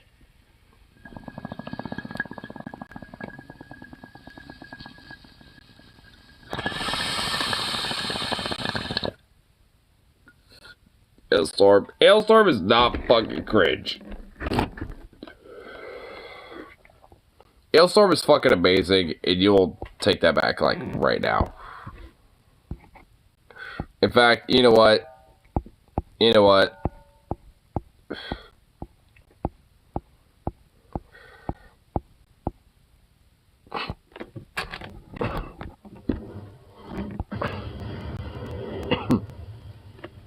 It's incredibly cringe. No, it's not. Yo, pirate shit can eat a giant bag of dicks.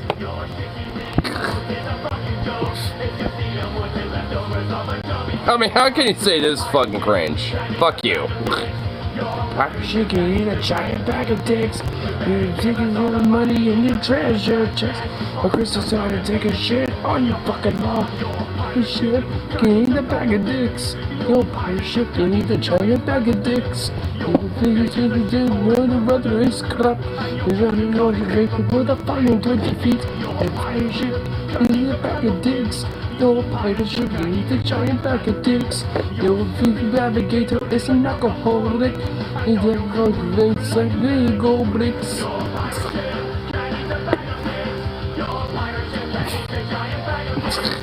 I mean, this band is like too fucking good to be like cringe. Like, bullshit, sir. This band takes like the piss out of metal. Like, that's their whole point. Like this, the whole point of Ailstorm is not meant to be like serious. I mean, it's like, my lord. Sweet Baby Gang Dolls. What the fuck are Sweet Baby? I don't know.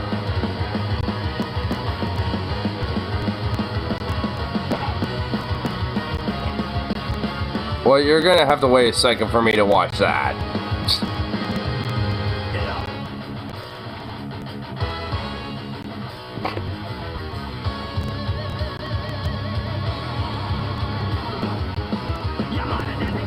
Sweet Baby Gang Doll. Is it like those weird baby doll things where it has like his head on it? Is that what it is? Because I'm kind of partly aware that he is selling those fucking weird things. I think so. Oh god. You know, he had one of those in the background of his fucking like show for a long time. But I think because people started mentioning it, he got rid of it. Like, it really was like a thing in his background of his fucking podcast for a while. Oh, stick a dick all up your cunt, yo. Oh, stick a dick in a blender, yo.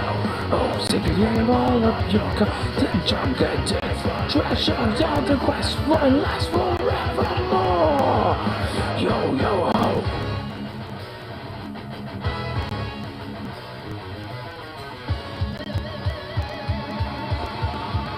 They also has cult members buying them and inviting them to their weddings.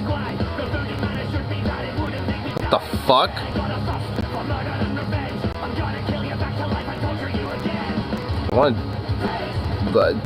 What the fuck?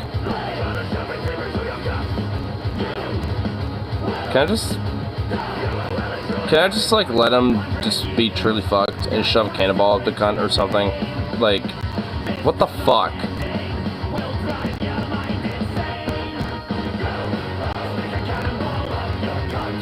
Stick a dick in a blender, yo. Oh, stick a cannonball up your cunt.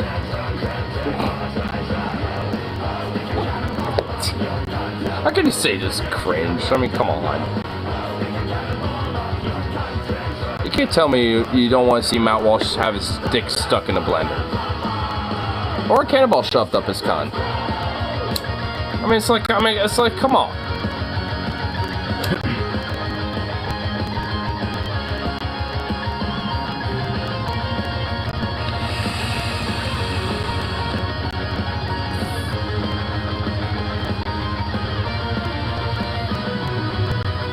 I saw one TikTok of a couple inviting Matthew himself to the wedding that they won't even have sex without his approval. That literally is like some Nazi cult shit. Like, what the fuck? Alright, we need a keyhole. Fucking Matt Walsh. Stick his dick in a blender and fucking make him walk a plank and make him fucking get eaten by a fucking terror squid or something. Like, he needs to get fucked 8,000 ways till Sunday. I mean, it's like, I want to make those fucking cultists, you know, really fucking, you know, feel like this urge, you know, martyr them, you know, for their fucking god. And that's how they really fucking feel about it.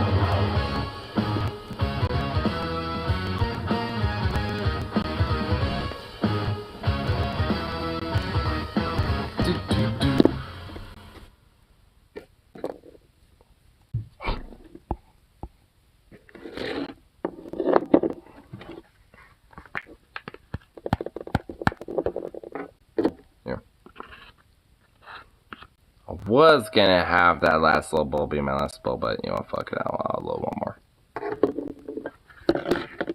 Out of my better judgment.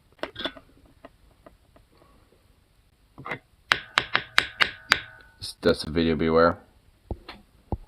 Oh, what, Dusty Smith? So what? I like Dusty Smith. Dusty's cool. I like Dusty.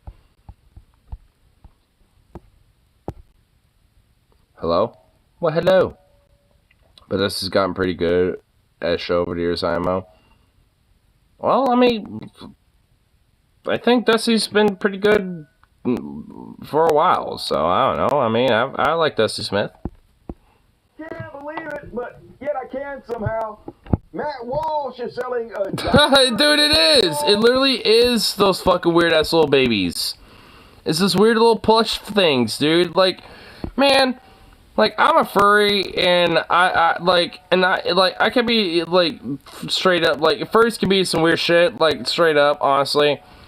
But, like, my god, dude, at least we will never be able to say that we have made anything like this and sell them. Because, goddamn, that is just fucking...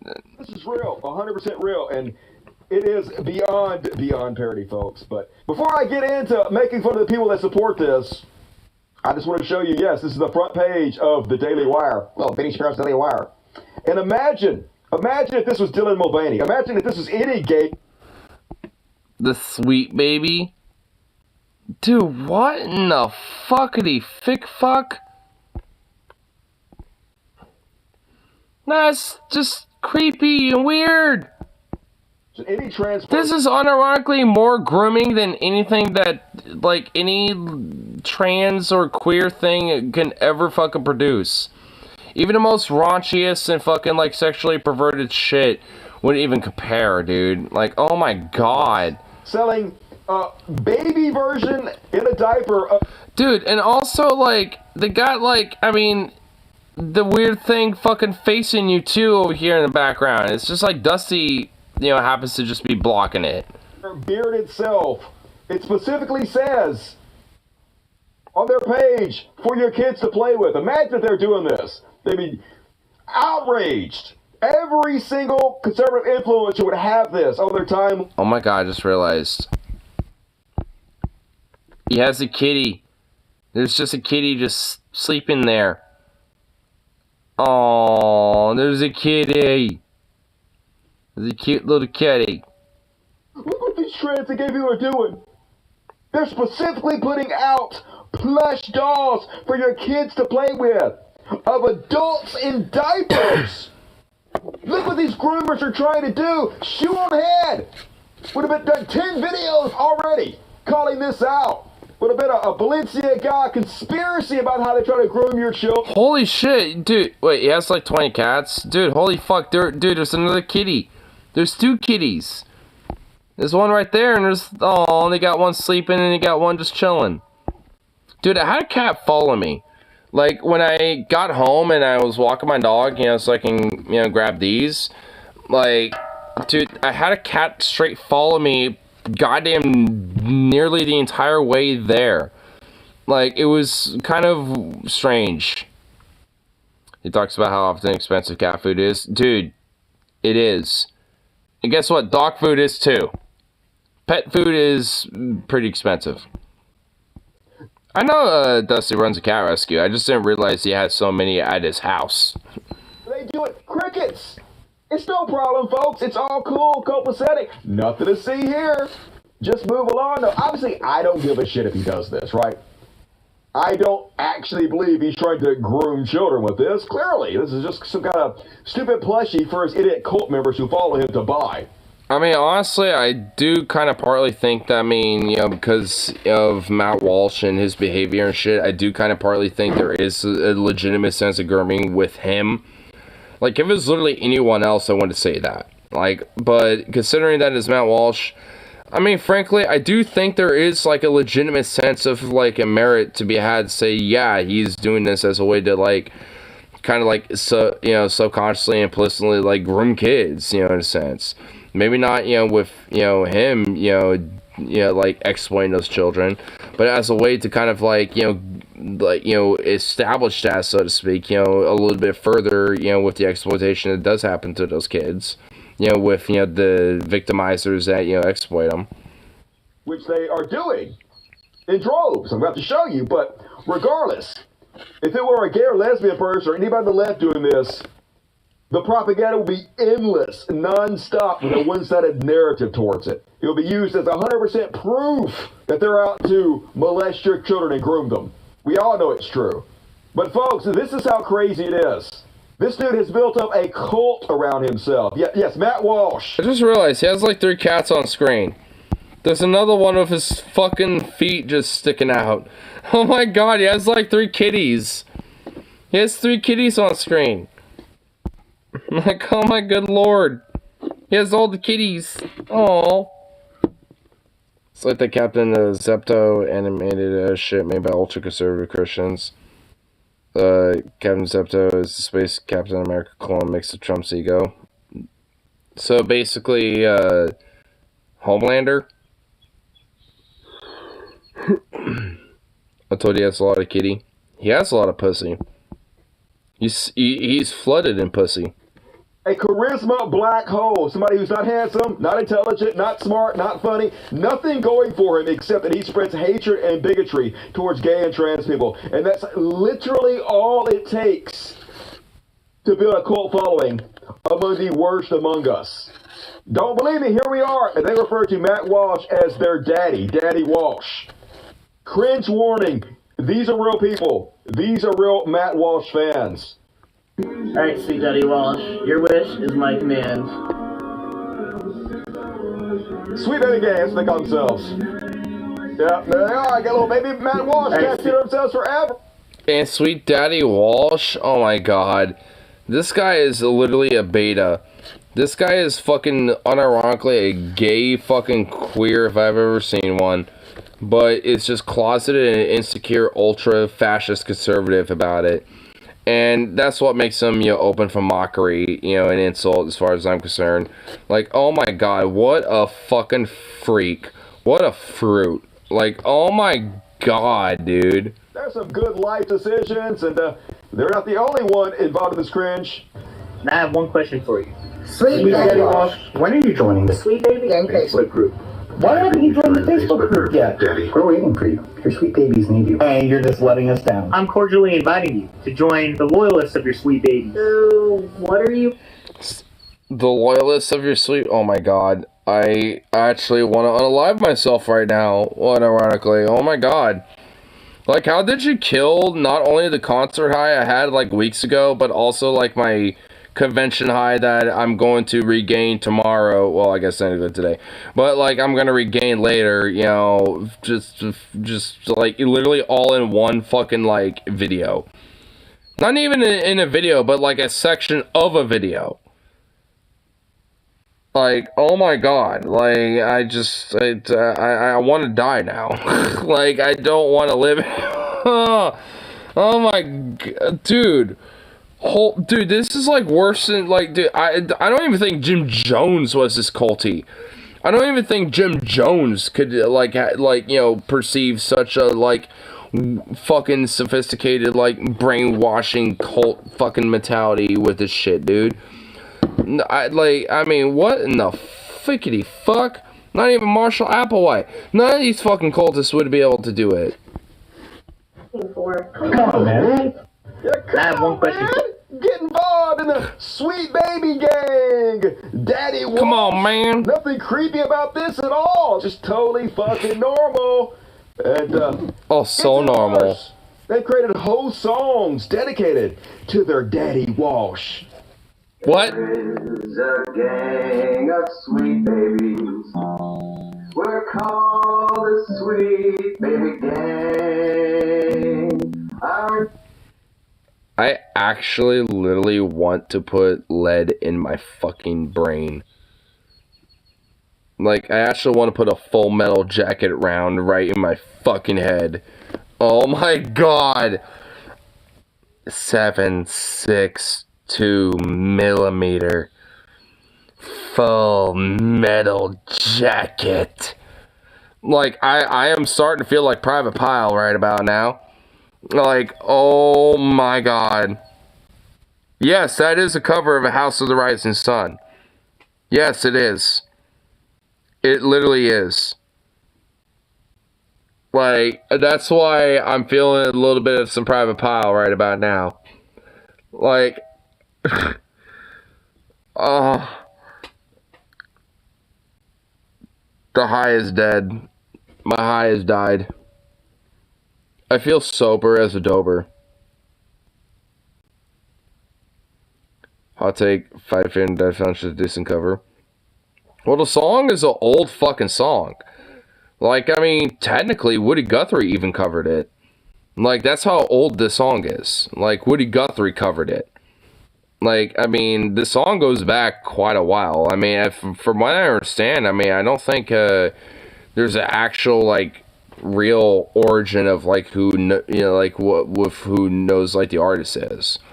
Like, I mean, the original artist is kind of unknown.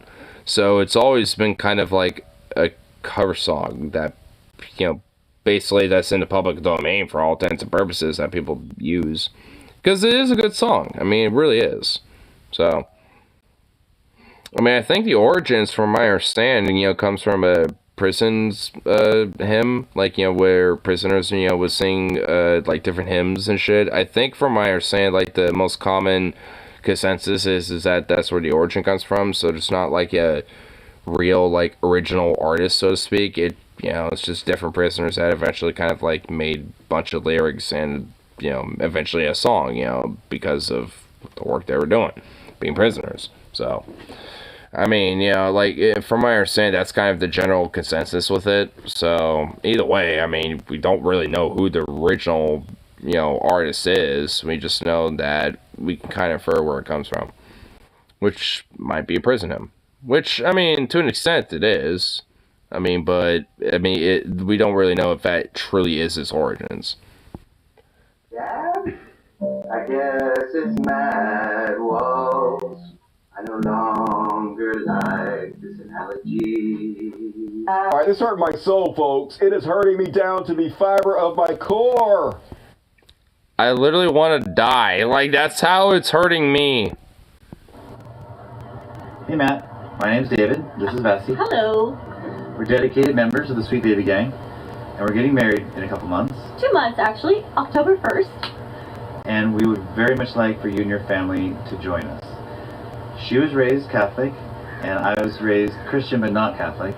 But she's got me coming around, and largely due to your influence, is what led me to decide to get married, have children, and possibly convert to... That woman literally controls everything about this man's life. She is straight up like a fucking domineering control freak in every way till Sunday. Like, she's the one wearing the Matt Walsh shirt. She's the one who literally was like, actually 2 months out, it's not like, you know, in a couple, blah, blah, blah. He's literally only converting to hit that puss. And also, he's literally being a fucking cuck to her and being a bitch, you know, because he wants to hit the puss. Which, you know, probably because she's a fucking wild card in bed. Probably, honestly. He loves you. He honors you, okay? Let's be real. She honors you. He honors you, okay? Oh my god, she's kind of jealous about that. Look at her. Dude, she's a little jealous about that. Oh my god, look at his fucking oh my god! Dude, wait, hold on. Did I honestly read this the wrong way? Is she getting cucked by him? Is he cucking her for Matt Walsh? Is that what's happening here? Oh my god. Holy fuck, I read this wrong. Dude, oh my god, this frame right here said it all after what she just said. Oh my god. But she's wearing a shirt because she's trying to fucking, like, you know, win up this guy. Because he, like, I think that's why. I think he, like, if anything, I think she wants to hit that dick. I think it's actually the other way around. I think we honestly read it wrong. I think she wants to hit the dick. I don't know why, because he looks like a fucking amoeba. But, I mean, you know, like, she wants to hit the dick. I mean, I think that's what's going on here. Like, I mean, she wants to get piped, and, like, you know, because he's a Matt Walsh simp, she has to, too, a little bit. Like, I mean, look, oh my god, look at her. You tell me that she enjoys that relationship, because, oh my god, she don't. Like, I mean, my god. The guy's about 6 as I am. Dude, honestly, you got a lot more attractiveness going on than this fucking schlub, dude. Like, oh my god. Like, dude, look at his eyes. They're so far apart. Like, how in the fuck are they, like, almost at your, like, temple? Like, his eyes are damn near, like, you know, reaching around his temple, dude. It's like, what in the fuck, bro? Like, what happened? Like, what did God do when he created your ass, bitch? Like, I mean, damn. It's like, what the fuck, bro? It's a tradition in her family to have godparents that were married in a Catholic church, and because none of my family was married in a Catholic church, I'm not used to. Well, I'm not even trying to evoke that, but I mean, you know what? I'll give it the pass this time. I'll give that shit the pass this time around. Beyond that, fuck that weird, stupid incel numerical bullshit. Like, that's literally beyond retarded. But I'll give it the pass this time around because it is actually kind of, you know what? Broken clock right twice a day. This is where it's true. The one time. and since you're already our parent in a certain way, we would love for you to join us. A parent in it? Oh my god. Oh my god. Oh my god. I am so tempted to crack open that goddamn beer. Oh my god. I have one more that I could open up right now. And oh my god, that just maybe instinctively really want to reach over for it right now. Oh my god. Oh my fuck, dude. What the... Oh my god. Like, we already see you as like another parent. Like, it's oh my god, dude. Why did you say this? This is a gauntlet, man. When they did the Matt Walsh gauntlet, dude, like they should have like gotten some of these TikToks, man. Like, seriously, because oh my god. These are like even more of a gauntlet than the Matt Walsh gauntlet in itself. Like, the fact that I might even rewatch the gauntlet just to feel reprieved. Like, that might actually be unironically be reprieve from this. Because, oh my fucking god. I really didn't need to know that this existed. Like, the fact that this fucking weird baby fucking thing is, like, this brand and commercialized and shit. I mean... I didn't think it was, like, this far.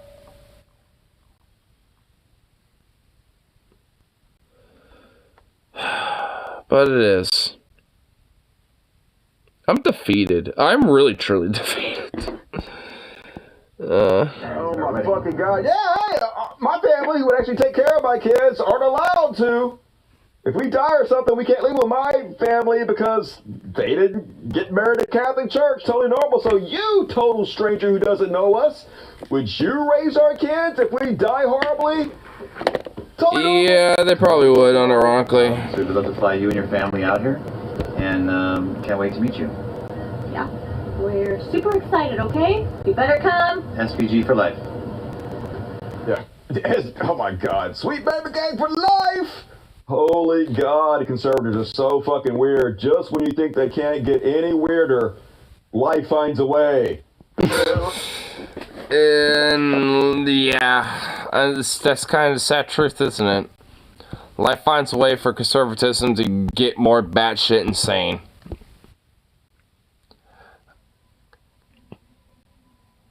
Not a reboot. I just wouldn't want her to moan. Oh, Matt. Oh my god, because she... You know, she would. She would literally be like, oh, Matt. Oh my god. Oh no. Oh my god, she totally would. Ah! Dude, I mean... Is there like a meta cucking going on? Sick of this dish, but... Fuck your dish. Like, I mean, is there like some meta thing going on where basically like, I mean, where he's technically cucking her, but she would cuck him to Matt Walsh? Like, are they trying to like out-cuck each other for Matt Walsh? Is that what's going on with that relationship? I feel like that really is what's going on there. Like, I feel like they're trying to out-cuck each other for Matt Walsh. Like, the guy wants to get boned by Matt Walsh, and the chick wants to get boned by Matt Walsh as well. Like, they both want to be boned by Matt Walsh. It's just like literally competition. I think that's what honestly is going on there.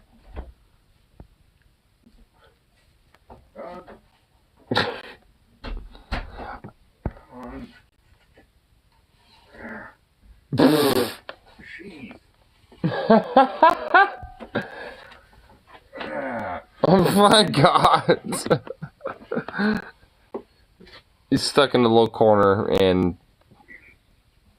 he literally had to struggle to get that door open because the little fluff ball was just in that little corner.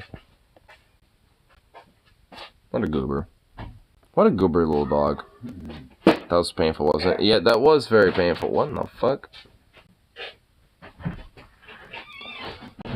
But yes, that was honestly very fucking painful. I don't want to do that again. That was... I truly, really don't want to have to see those, like, cult type of motherfuckers, you know, about my... Like, I don't want to see that again. Like, that was bad. That was some bad shit. I don't want to ever see that again. One time was bad enough. Like, it's been established into my brain. That's all it needs. I don't want to see that again. So, yes, it was certainly painful. To the point, I'm gonna smoke a cesspool and get a little snack and contemplate on life. But I'm gonna reflect on life for now. At least I have some stuff that I can reflect with, you know, and reestablish a high that I had going on until you killed it with that torture. Well, I guess you didn't really do it. I guess technically those fucking, like, cultists did, but because of that, Dusty Smith reacted to it, you know, he did it, but then you watching it and thus showing it to me is what fucking, you know, did it to me. It's just like a chain reaction. You know, it's just like the butterfly effect. It's a butterfly effect of just like, you know, just death. You know, just like the feeling of that and just like wishing to embrace it and everything in between. So it's like, yeah, we all had to feel it. We all had to suffer in some way, shape, or form. And now everybody that might see this after the fact, you know, is going to suffer with it too. So, well, at least they have an option and the ability to bail out. Like, I did it. Well, I guess I did, but I chose not to. Why? I don't know. I didn't, but I could have.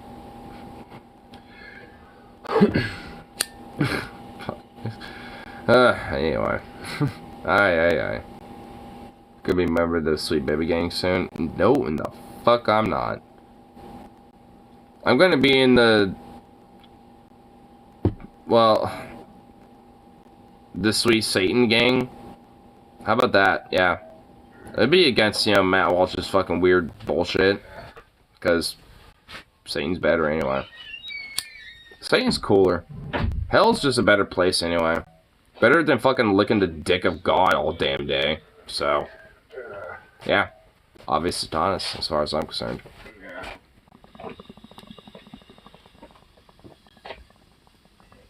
To the squeeze.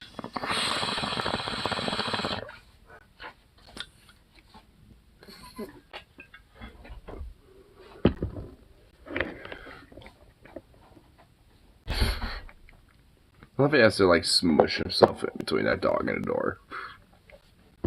But anyway, I'll call it good for the rest of the evening, and I'll at least have a little, maybe a little hour off stream, you know, when I wake up.